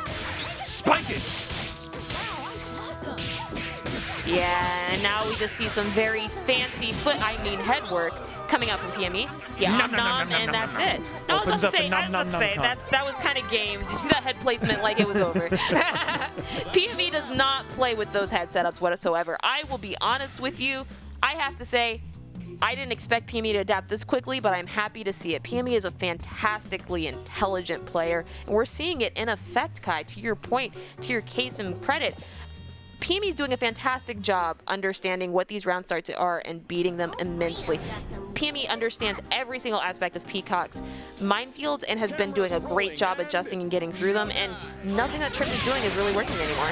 Yeah, PME's ability to understand so many different kinds of situations, again, leads to confounding and being somewhat of a counter to the party style, right? Yes. The party style relies on you maybe not knowing, but PME is gonna know. PME is the scholar, the warrior poet even. Absolutely beautifully said, Kai, and we're seeing it even stronger inside this instance. PME's team, literally none of the assists are touched. Robo-Fortune has very little help assisting, and again, what a bet. I love that. It doesn't get you much, but it's something. That's all Triv can do at this point in time. It's just kind of reversal level 1. Right. To be very honest with you. And now Triv has literally no meter to work with whatsoever, and so it's PME's game. Like, Robo's sitting there in the Fortune, sitting there inside the corner. Blast. Yes. Look at these laser beams. Okay, beautiful. I wanted to see that. Yo! Wow, PME gets eaten up by a key moment from Triv. Ooh, okay. Let's talk about explosive. This is 2 dead characters. Cool. Spend it. Beautiful by Triv. And that is the first time in 2 games we've seen Triv actually take a decent character off of PME. Let's see if he finishes out the birthday. Nice. That's and we've seen Triv do that multiple times in multiple tournaments, so we knew it was a possibility. For sure. Now, if there was one character who I could think would come back from this, it would be PME, specifically with Misfortune. Yes. And we're seeing it now. Didn't even have to spin the meter. Wasn't willing to play, and that's actually okay. Yeah, I agree. Except for the fact that he's getting punished for it. Right. and this could be another kill with the meter. Very easily. Yeah, that head makes it a true combo. Doesn't burst because he understands the setup. Oh, no! Gets OPEC'd. Okay. All he needs is one more touch. Even just a level 1 will be enough. Puts the head back on. Okay. has to respect all that. Oh, Tries no. to super jump out of it. No! Oh, no. That was really the writing on the wall, and now PME dies for it. My gosh, Triv tying this up 2-2. I'll be honest with you, Kai. I thought that match was in PME's hands. Absolutely. I mean, you can see, working backwards from the end of that match, we had it misinputted super jump to escape the bullets after the beam, right, for Argus. That didn't work out, so he just got flat up hit into death, but there was a couple of the key moments only a few seconds before and a few seconds before. Who can forget the moment where PME unfortunately missed the burst from Peacock and then ultimately ended up getting hit from it? That became a momentous moment that allowed Triv to win it. And now what we're seeing here is Triv be a little bit more respectful at round start. Yeah, PME does win this round start, getting a little bit of damage out here on Peacock. Peacock's sitting at about half health right now. PME not overcommitting. This is the third grab we're seeing today, and as a reminder for all our viewers at home, grab does go ahead and lower the scaling on the remainder of the combo, so it is advantageous for PME to not grab as much as possible sometimes inside these combos. Looks like Peacock is going to go ahead and die here regardless of that scaling. Clutch. Very fast kill. Okay, really nice overhead, and it was a counter hit as well. Looks like Robo-Fortune was trying to challenge it with something that didn't win. Yo! Oh no, this is huge. Yeah, this could very possibly win the entire game for PME. Losing this squiggly is a large amount. Oh, that's a wrap. That's a wrap-a-roni. That's a new sandwich at Subway. That's why it didn't work out for me. Is it a sandwich or a wrap? Yeah, exactly. You're confusing the customer. Guy's killing me. You know, honestly, Kai, I'm excited to see PME moving forward. A part of me feels saddened because Triv played so well previously in this set. I almost feel like that was not the final match I was expecting. Triv was one of the ones that you could safely bet on to be at the winners finals. I kind of thought Triv might take it based on the momentum Triv had, but I think if anything, Triv only operated as a foil to PME's style, and truly we're looking at one of the preeminent scientists of the game. PME cannot be counted out in any way. I mean, hell, took Evo Online. That's true. That's very true. Did take Evo Online. But you know what, Kai? I think ultimately what it really comes down to is the fact that PME was just comfortable with all of his characters, was able to adapt very, very well against Triv, and Triv just wasn't able to make the adaptation changes needed to go ahead and counteract how quickly PME was able to go ahead and counter some of those moments. Okay, I'll just say it. I'll just say it because it's on like the tip of my tongue and I've been thinking it for a minute. But what it really ultimately came down to here, Kai, was the palettes. You know, and I just have to say, for the record, what you wear inside of this game matters. What you wear out of it is even more importantly. And let me just tell you here, folks, straight at home, if you are not wearing One More Once merch, you are missing out. You need to get this brand new merch that you can pre-order right now. Shirts, hoodies, posters, pins, and it's all available right now at combobreaker.org/shop. Pick you up some merch. And y'all, clothe yourself, respect yourself, support Skullgirls, buy the merch. Right. We don't care about your prior state of existence, dressed or undressed prior. We only seek to have you in these sexy clothes. For sure. Now, let me just tell you right now, we have an amazing match coming up. I believe the very next match we'll be seeing is going to be Swiftfox-Dash versus wingzero on the losers semi side. Now, both of these players have been performing incredibly well. wingzero knocked to losers side previously inside of pool. Swiftfox-Dash knocked to losers by Triviality, and the winner of this match will move forward to play Triviality, so it may be an opportunity for Swiftfox-Dash to redeem themselves. Kai, any clear favorites going into this next match? If not for a few decisions made by successful opponents in the past, I would say wingzero is my favorite in this one. Because Swiftfox-Dash appears to have been playing perhaps a little bit under their normal performance level. Yeah, I would agree with you, except I still, oh my god, well, you know what, honestly, looking at this round set, I'm inclined to agree with you. Right? Yeah, wingzero's not playing these games. wingzero said, excuse me, I am moving forward, and this Peacock, dead, done. Over with. Last season, last patch, I'm done. Was that wave dashing? That was wave dashing. Forbidden. Oh, put him in a box. Oh my goodness. Kai, I don't know what Wing is thinking. I feel like the only thing on Wing's mind right now is complete and total domination of this match. Oh my gosh. Okay, and this is going to go ahead and cement it. And Kai, it's been 12 seconds. It's been 12 seconds since that match started. I'll be honest with you, we were still on the bracket, we went straight to the match, and it was already halfway done. I think if Yorick could say anything, he would say those resets were sick. That was everything it needed to be, and that's kind of what I imagine in my mind's eye.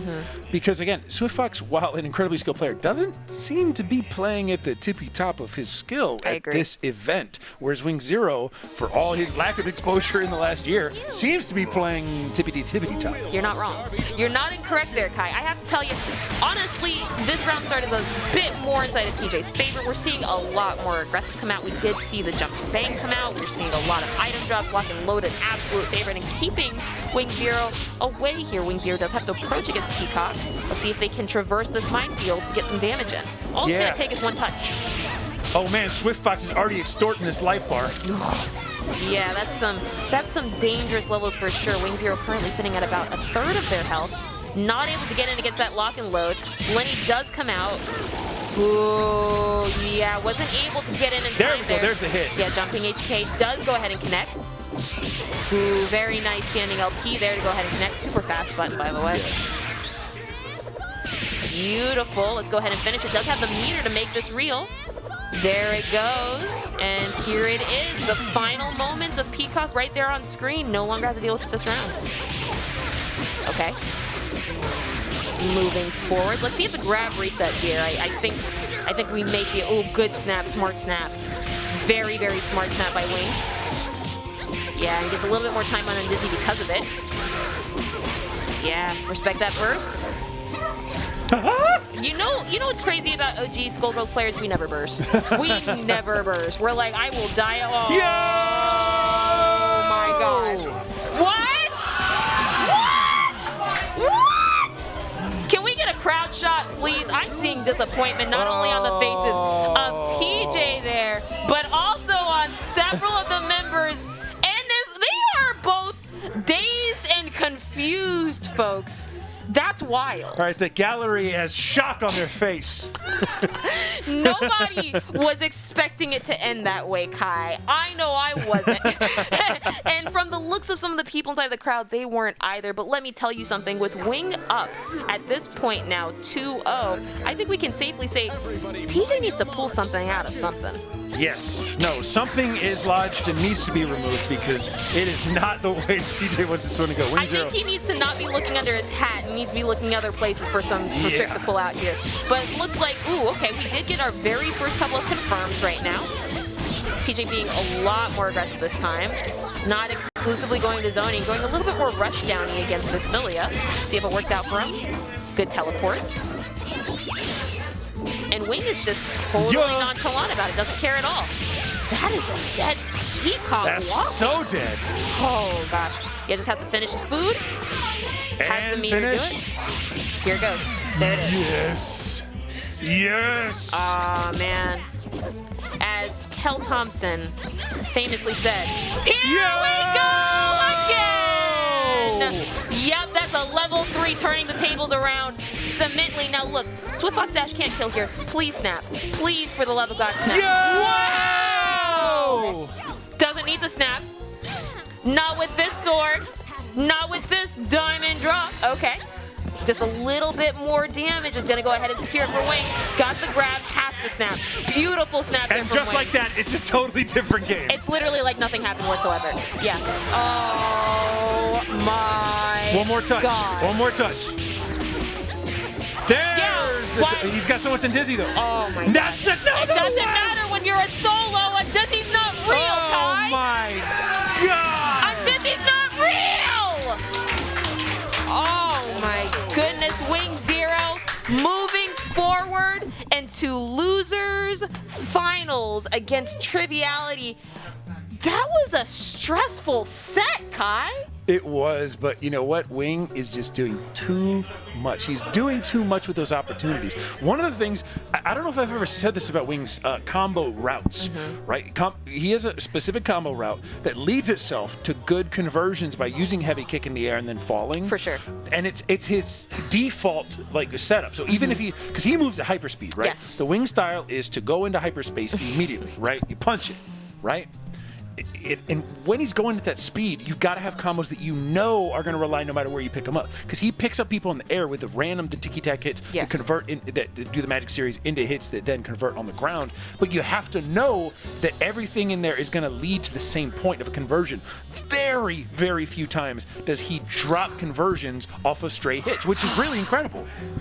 To your credit, Kai, we did see several different conversions coming from jumping LP from that Filia, and we did see a series of jumping HK conversions, not only against Cerebella, but specifically against Peacock that did make it possible. And I want to just give credit one more time to Swiftfox-Dash for some of those reversal level 3s, which were absolutely astounding, to be very honest with you. And I believe at this point in time, we're not only going to break for our sakes, but we're going to break for your sakes. We have some fantastic, amazing Skullgirls exclusive advertisement here from Bestabon. Why don't we go ahead and take a look? Welcome back, everyone. It's been a long night, and we are coming to a close. We got 2 more matches here as we come up to the losers' finals to decide who's meeting up there in the Grands. It's wingzero versus Triviality. You know, and it's such a strong showing from both players. As we saw inside that previous match, SwiftFox losing 3-0 to wingzero, and it was a very, very fantastic showing for not just wingzero, but also Triviality inside these previous matches. I'm incredibly excited to see what we get from this upcoming match, Guy. Yeah, well, we're talking about, I think wingzero is the unexpected factor of the night. Triviality playing the way Triv has played has certainly been exciting, and based on blanking some of the people that has occurred here, again, 2 unexpected players playing a very different style of play. Triviality, meme lord, scumbag, absolute monster of memery. The way Triv plays is both disheartening and absolutely life instilling. It is so strange to watch him play because you both hate and love it. But wingzero is the classic solo specialist. Oh, they've already started, it appears. They wait for no man or woman to tell them when they are ready to go ahead and take this match. wingzero starting off very, very strong, immediately getting some damage off on this Peacock right here. Looks like Dragon Bite isn't able to go ahead and open up Filia the way Triv wanted it to. Does get a little bit of space here. Lotus confirmed, gets the under, cross under. Fantastic reset there by Triv. And from here, now it looks like 2 resets. It's going to go ahead and put Wing in a place where he can finally go ahead and place a neutral. Ooh, gets in without a single bomb connecting there. Wow. MP was actually the thing that touched him, and yet again, opened by a beam, not even from Peacock herself. Okay, the amount of meter on screen right now means 111 might not be the worst call in the world. Okay, Lenny coming out, goes into Argus, does still have the conversion. H-drop is coming down. Teleport, good snap there by Triv to stop Wing from getting in that health back. And at this point now, that's a match up for Triviality, putting Triv 1-0 over wingzero inside this losers finals. So what we've seen when Wing fights multi-character teams is that even though it's not really one touch, it's kind of one touch. Yeah. When Wing gets in that one touch per character, it's kind of over for that character. For sure. So the problem is, can you get in? And Triv is actually really good at making sure you don't ever. I kind of think wingzero will still beat this one, but I'm starting to be a little shaken in my my assessment. So what we saw inside that previous match was Triv actually using several different moments that were not necessarily Peacock driven to get Filia out there, actually throwing out his assistant set, and we just saw it there on the round start, understanding that Filia's going to come in, Filia's going to come in hard, and as long as Peacock's not hit, I win. That's kind of where Triv is right now. So we're seeing Dragon Bite connecting. Gonna go ahead and get the cross under George. H-beam to go ahead and connect it, drops it, tries to get the H-bomb, and able to get it in Dragon Bite full screen. Now, Wing has figured out how to approach against this Peacock without taking very much damage. We're not seeing any bomb damage, but we are seeing just straight up neutral winning from Triv, and I think Triv has kind of accepted that it's not going to be a range game so much as a really close connection. This is nuts. Yeah. You've been hitting this man for 20 straight seconds and it's only half his life. This is some real high-level Skullgirls right now. I'm very much so enjoying this right now. Wing is playing out of his absolute mind as Triv is playing even harder, to be very honest with you. Level 3 from Robo-Fortune into Magnet. It's just kind of hoping that all of this chips away very slowly at Wing. And Triv Not enough to snap, though. It's going to be a while before you can do that. Yeah, Triv cashing in all of that health there is really, Hardly really even matters. Finish this. Nah, it's going to take a couple more conversions here, yeah. And that burst is huge right now. 2 more beams will do it. Wasn't able to get the grab. You know, that was actually the moment Wing was going in for the grab there. That grab would have literally won him the match. He would have snapped and literally killed from there, and that's terrifying to think about. Triv was a moment's breath away from losing that match. Beautiful play by Triv there. Triv has accepted that Triv cannot just play a keep away game like he could against TJ and like he could against previous matches. He has accepted that now he has to actually focus on not just the keep away, but the actual literal moment that Philia is going to get in, because Philia will get in. I mean, Triv has cemented the in-control status of this one, and so Wing is really the desperate one in this case. We're going to see if that desperation yields incredible moments, or if it really just makes the gameplay come apart at the seams. The jumping MP. That was some kind of moment. Oh, yes. Holy moly. Not the character you're really concerned with, but still, that's fast. 3 skull seconds in dead character? Yeah, to Wing's credit, Dragon Bite, it has been instrumental in keeping Philia off the side of the screen where Peacock is, which is all that Triv wants. Wasn't able, oh yeah, any damage on Peacock is happy damage for Wing. Yeah, and Wing's happy to do it. Wing is, oh my god. And is it going to be the one touch? Oh, it's going to take one more reset here for Wing to do it. There it is. Dizzy is not real for solos. People need to stop thinking about it. The one touch! This is death. This is Death Areno. Yep. He cashes it all in. Doesn't matter. Doesn't care. The one touch. Beautiful. My god. Is Triv up 2? I thought it was just 1. Am I crazy? That was 2. It's, wow. Really? Yeah. Jeez, Pete. It was just like that. Yeah, it was. Okay. Beautiful here. Yes. Good blocks. Amazing. Amazing blocks here from Wing. Not worried about any of this whatsoever. It's a very uphill battle for Triv right now. All of the tools Triv was using to keep him out, no longer at Triv's disposal. And Wing knows that. Just has to wait for something unsafe. And Wing has time. Yep, there's the touch. And this is death. That's going to be it. Finish your food. 1-2 for Triv. 1-2 for Wing. Yeah, and man, oh man, is it ever like we kind of guessed it would be? You get touched in the toes by those little leather shoes, and you are done for. Because let's just be honest, you're not blocking those Wing resets. To be honest with you, Kai, I think the thing that frustrates me the most about that match was that Wing knew exactly how to take out every single aspect of Triv's team in the correct manner. Triv went directly to bring in that squiggly, and Wing just blew her up. Triv went in for that Robo, Wing blew her up, and then all Triv was left with was a Peacock that had absolutely no team to back her up. And that's a dangerous position against a solo. So again, we got the situation where Triv is really chipping away at the life bar. Again, hitting him for 10, 20 seconds, and there's only half the life. But man, oh man, it's going fast. If Triv lets up at a single moment here, Wing will get in, and that's exactly what we're seeing right now. Just kind of need one more hit, spend all that meter, and you'll be able to snap. Smart grab opportunity. Wasn't able to catch anyone in the air, though. Oh, no, the punish. Yeah, Wing went in for the grab there, immediately got punished by jumping LP. Finish the combo and snap right at the end. See it?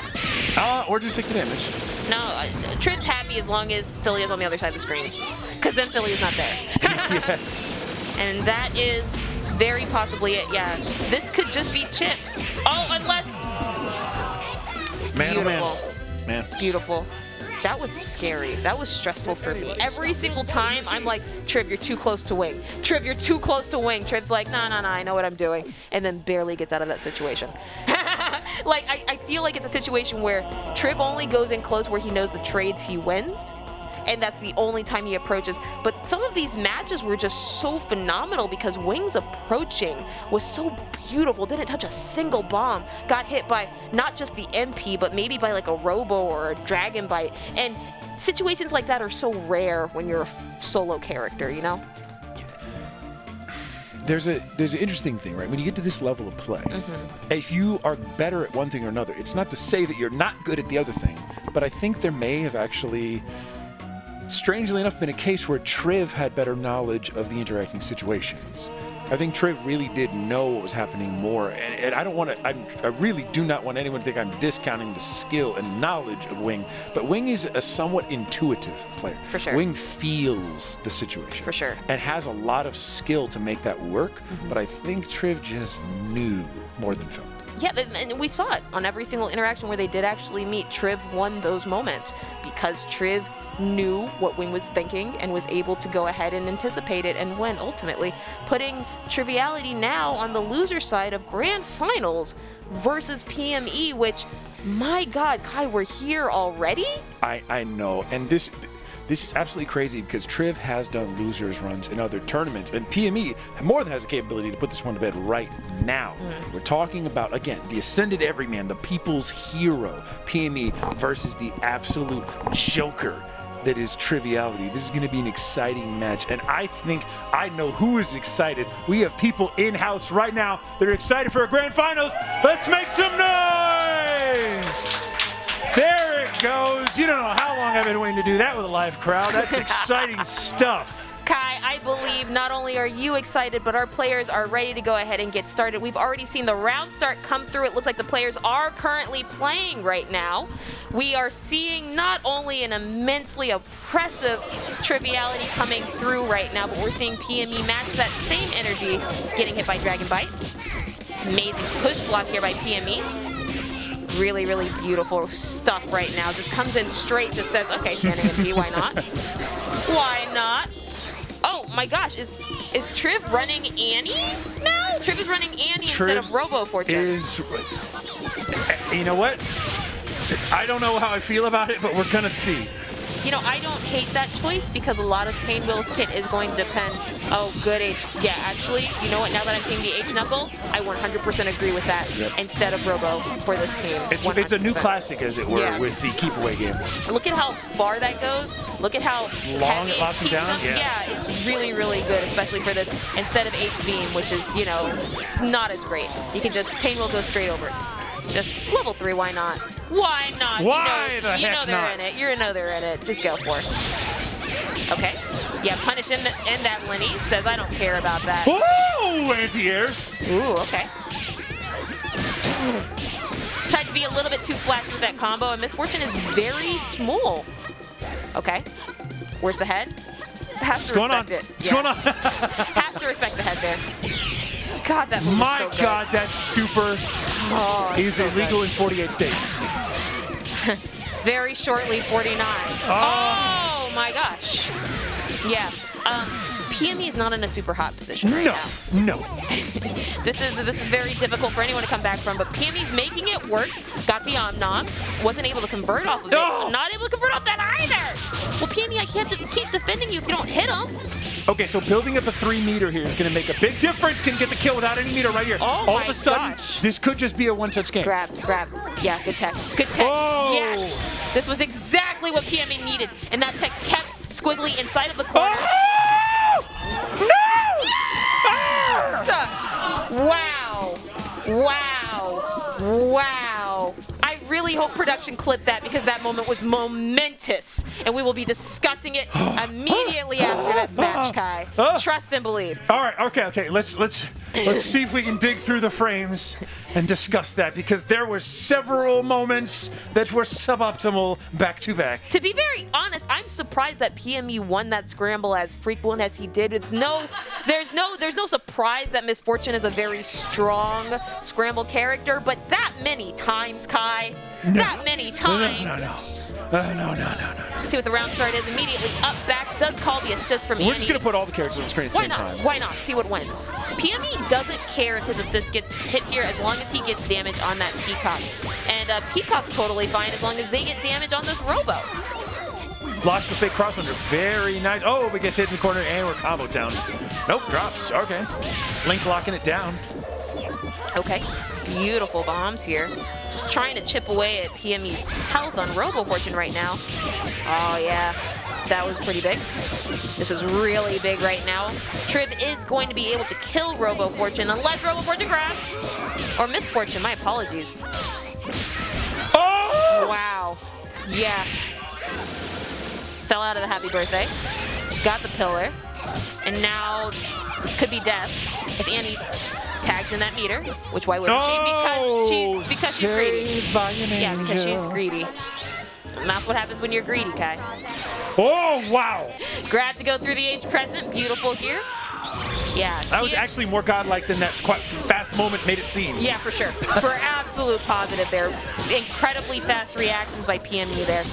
Really, really beautiful. Okay. No. Okay, pressing buttons, mashing buttons, challenging buttons for certain. That's really all we're seeing here is just Annie challenge a lot of buttons. How long was she tap dancing for? Is she getting paid hourly? Oh my goodness gracious, and the super of ages. Oh my gosh, okay.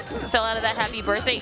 We're just seeing a lot of, Kai, I don't even know if commentating right now is doing it justice because of how many buttons are being pressed and how long this Peacock has been tap dancing for her freaking life. Yeah, the mythical 7th button has been mashed this entire game.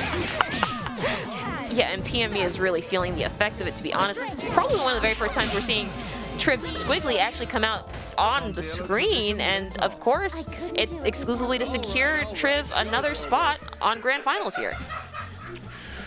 To even it up like that makes me think this is going to be a lot more interesting. That first PME one was extremely strong. It made me think Triv maybe didn't have the chutzpah to deal with this situation, but you know what? I got to rescind that because we're about to try to take this one all the way. You know what it feels like to me? It feels like that very first match, Triv said, I'm respecting you too much. You're mashing buttons. I can mash buttons too. And we saw significantly more assists coming out there from Triv than we have in any match previously. Oh, yeah. Oh, yeah. I feel as though Triv is going 110% right now in terms of aggression, and I don't know if PME can match it. To be very honest with you, to be very candid, fantastic grab there by PME. Goes ahead and in the corner. Yes. This is the classic setup that we've seen previously. Painwheel is going to get a considerable amount of damage here. Oh, mama. Oh, baby, that is some damage. Very nice and clean there by PME. Gets Misfortune back in to try to do the same thing with Annie. Annie v. Misfortune is very much so in favor of Misfortune, especially with a Robo to keep you down on the ground. Yeah, has to go ahead and turn everything into. You're not right, baby. You can't get away with that. Oh. Nice try, though, Triv. Yeah, missed the Om-Nom. Oh, hits him with Breath of the Wild. Very beautiful. Let's see what the conversion is here. Yeah. No! Oh, no, that happy birthday is not what he wanted. Doesn't have the meter to really do anything with this, though. Switch sides? Yeah. Yeah, and the assist does fall out from that happy birthday, leaving exclusively a Misfortune. Misfortune does reversal level 1 into Peacock. No, get a fresh character in. Wheel. Yo, and Triv's down to just the Squigster. Ooh, beautiful. Okay. Okay. Okay. Yeah. Yeah. Everything's turning up PME. Oh my god, but the blocks. Both stances charged. Squiggly is ready. Gets the grab. Isn't able to convert off here. Painwheel crawls across the ground. Says, I am not only the bringer of life, but also the bringer of death. Squiggly comes through and says, I am death. Oh man, good character kill. Triv's sitting on pretty much a one-touch game if the meter is there. Oh no, but the hit actually works. So speaking of one-touch games, okay. Really good smart cancel from that magnet right now. Unfortunately, not going to build enough meter here. Needs one reset or just another touch. Okay, let's put some beams out in the air. There we go. PME just kind of doesn't want to overcommit. Working him down. That's really scary with 3 meters. Have to. You have to. But you should. Well, that's the wrong orb. Yeah. Absolute incorrect orb. Yeah. The wrong orb. I feel like PME learned from the last matchup with Triviality where the final moment where they would possibly trade, PME would win the game. And that's the chances that PME is now taking. I love that for him so much. I love that adaptation. And PME is really showcasing why he's not still on the winner's side of this tournament. Yeah, exactly. PME has not let up, and I think we're looking at him bringing it home. For sure. One more round, one more win. We'll secure this for PME this one more once. You know what? Chat doesn't appreciate my jokes, and that's fine. Okay. Triv coming through with the grab, empty grab immediately into a couple air dashes. Yes, very beautiful. Item drops. Cross under Mickey. Dragon Bite. And PME is now commanding Peacock. Okay. Beautiful stuff right here. Okay. Let's see what it is. Where is it? Okay, fastball doesn't work. I was kind of surprised by that as well, Kat. We're both just sitting here like, okay. Okay, that didn't work. Okay, finally blocks one of the fake cross unders, but just gets hits again. Oh my God, Triv is playing all the blocks stops. it again. Okay, empty grab. Yes, very nice grab there by Pinwheel. Nope. Yo, I can't. George! I cannot. The real homie. Okay. Yeah, has a little bit of time to get that head. Not really, JK. Good counter hit. Yeah, Triv is just willing to cash in everything. Oh, if he'd have converted off that. Yeah, wasn't able to do it fast enough. Smart idea, though. Yo, good. Oh, not so good. Yeah. Oh, no. Oh, He has to help flip through this, luckily. Yeah, and that's fine. PME's okay with that exchange, especially if Misfortune lives from it. Really nice tech. Where can PME go from here, though? Totally. To be very honest with you, PME's win condition right now is just to go ahead and chip out the Squiggly with Robo, and that's kind of what he's committing to, unless this Happy Birthday converts, in which case, Triv is one game we'll from throw that in the resetting the trash, game. Yeah. Like, what are you going to do? It's garbage day. Take out the trash. Oh, my goodness. Oh, my goodness. Okay. To be very candid with you, Kai, what lost PME that match was over-utilizing his assists. I can't disagree with you on that one. I think that one really didn't look like PME, and I think the over-reliance may have been a factor of either not experiencing comfort in the beginning of it, Yes. or maybe a bit of fatigue and just fighting Triv. To be very honest with you, the previous match before, Triv was very aggressive with his assist, and that may have just been a bit of adaptation from Triv's side to make PME think that he was going to be very assist-heavy. And I think PME is not doing a super great job at adjusting as quickly as Triv is to that mind game. Okay. Really, really nice here. Yes, great beam. Yes, that's the PME I know and love. Fantastic beams here. Yeah, doesn't have to respect Peacock as much as you think you do, PME. Really, really nice by Triv. Fantastic in-bang. Dragon Bite to keep him inside of there. Lenny to make it real, and now that goes through. Gosh golly, that was health that disappeared, evaporated, some would say. Triv says we've not reached the final match of this bracket. We are, in fact, going to a grandest Yeah, finals. PME forced to go ahead and tag out. He can't just be it. He needs that meter for later. And Triv is going to go ahead and punish that with not only some damage, but also a snap. PME is actually kind of in a good place against this Pinwheel. This is a really good match. Oh, no, not the Lenny. Not the Lenny, not the George. Oh, that was really nasty. Here we go, staying in with nothing in the tank. Doesn't need to spend the meter. We're going to Vegas and we ain't stopping. Good tag. Yeah. Yes. Oh, no. So much meter. Beautiful rainbow meter. Oh, yes. Yes. Really smart there by PME. Much better matchup. Oh, no! runs him down.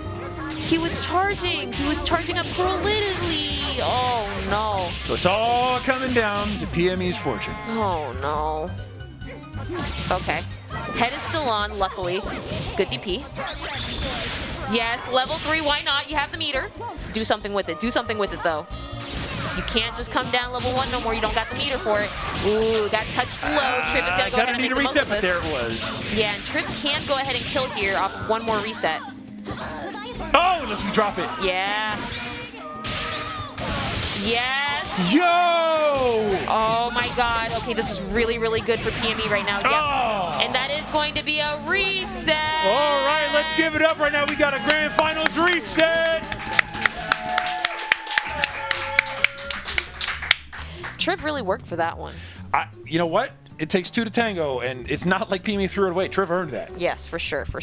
I really like some of the Oki that Triv has here. There are multiple layers to it, and I could sit here for another hour and discuss it with you guys, but we don't have hours. We have skull seconds. We'll do an analysis stream where we go over all this stuff. Trust and believe.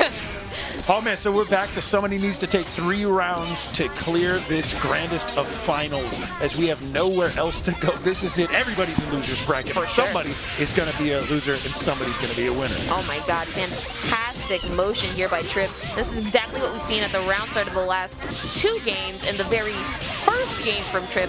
Just all-out attack. Oh! Beautiful reversal there by PME. I say nay. DNT's immediately into Pain Wheel, gets the conversion off of Peacock, is able to hard tag, punishes the hard tag. Beautiful, do not let that Squiggly get started. Yep. Smart snap, very smart snap. Gets the grab, takes the grab. Beautiful, gets the beam, punishes, immediately resets high, and that is a dead Peacock. Beautiful play there by PME. Oh, nice punish, nice punish. Beautiful punish there by PME. Yo, fighting the way out though, that's big props to that. Yo, why couldn't PME play this way last round? Like, come on now. All right, Triv, look at all that meter. Okay. Yeah, just a bit of desperation there from PME to go ahead and just level 1. 5 meter. Yeah, doesn't want to lose that pain wheel, and I think Triv can kind of smell it. Kill here with meter? Yeah. Kill here with meter. If Triv were smart, he would. Only needs 1, wow. Oh, okay, I see what we're doing. Yeah, we're going to go ahead and DHC out. Yep. And keep that nice and cozy ready to go ahead and punish PME if needed.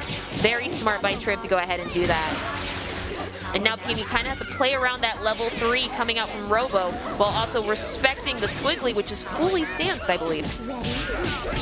Okay. Oh my god. A lot of damage went out on that pain wheel, and PME can't stand that. PME cannot take very much more damage on this pain wheel.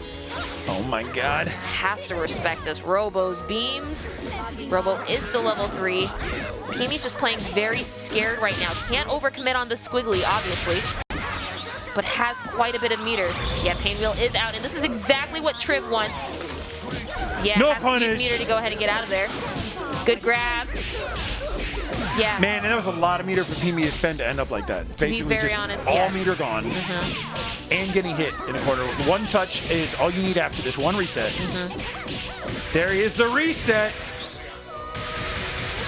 Okay, finish it off, and there it is. Stylish finish. Now, I'll tell you what, Triv is doing absolutely amazing right now. I'll be perfectly and totally candid with you. It would genuinely take me 45 minutes to dissect that for you. I'm not bullshitting. No, like that was beautiful. This is hellacious play. Yes. This is hellacious play right now. Beautiful play by Triv. PME and Triv are not making this easy on me to keep up with. Right. There are quite a few moments that Triv is taking the opportunity to not only discourage PME from approaching, but also from stopping PME from setting up, and that is literally what's stopping PME in the track. PME is a very, very smart player, and adding that extra additional layer on top of all the layers of OTs that we have here is literally slowing PME down to the point that he can't keep up. Get shot! Get shot! Get shot! Get shot! Okay. Beautiful right here. Very smart by PME. Oh, I love that. I love that so much. Yeah, cause that bomb to explode on them. Right now, we're looking at Triv going back over to Robo-Fortune, by the way, as opposed to Annie. Peacock doing crazy things right now, putting an insane amount of damage out on Robo-Fortune. Item drop does come down. Ooh. Yeah, that's death without item drop. And now Pain Wheel is just making this incredibly difficult for Triv to get in. Oh, very smart. Yeah, that's not going to work a 3rd time against some PME, unfortunately. Oh no, PME maybe had a trick. Oh no, oh no! Oh no, this is death. Yeah, I think Triv has it in the bag. A little bit too Triv's strong red life here. never developed into any more of a disadvantage. PME was just not able to turn that big laser into any real dividends after that. Yeah, it's difficult to see Robo-Fortune get literally all of that health back after that Lenny, and now we're just seeing Misfortune struggle to kind of keep up with no assists. Oh no. Yeah, that's death. That's death. Okay. Okay, Triv is now 2-0 over in this reset. I just want to point out the fact that Triv has literally won 4 games in a row now. I want to say that on record. I think that is that's a very key point to hone in on. It doesn't look like PME's going to turn this one around. I just want to say that now All for right. all of our PME fans at home Yeah, and in the crowd waiting for PME to reverse 3-0. All right, for everybody watching with their family on the big screen in the living room at home, if you've got any energy to give to these players, do it now! If you're rooting for PME, I want to hear some noise. And if you're rooting for Triv, let them know. Oh, we got spirit hands. Yeah, we got a lot of spirit fingers, but let's see if we can get a little bit less misfortune on PME's side. Am I right?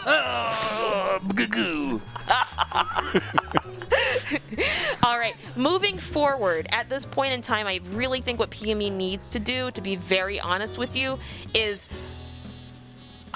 man, it's difficult because every single time he's tried to meet the layers that Triv is adding to it, he's not able to literally think fast enough. He's not able to respond fast enough. And I want to say, just turn off the brain and do it, Jimmy. Just turn off the brain and just do it. Damn thing. Just do it. Get out of here! Yeah, Squiggly. Nobody wants you. Squiggly is a threat. But Oh, no! The double misfortune? It's truly cursed. Oh, this is actually literally the worst thing that could have possibly happened to PME. It's truly cursed. Oh, he dropped it. Okay. What? Never mind. Never mind. Oh! Man, I thought it was Halloween. What? I'm speechless, Kat. I'm speechless. Sending it back, but entering right back. PME had one chance, and that might have been it. Okay.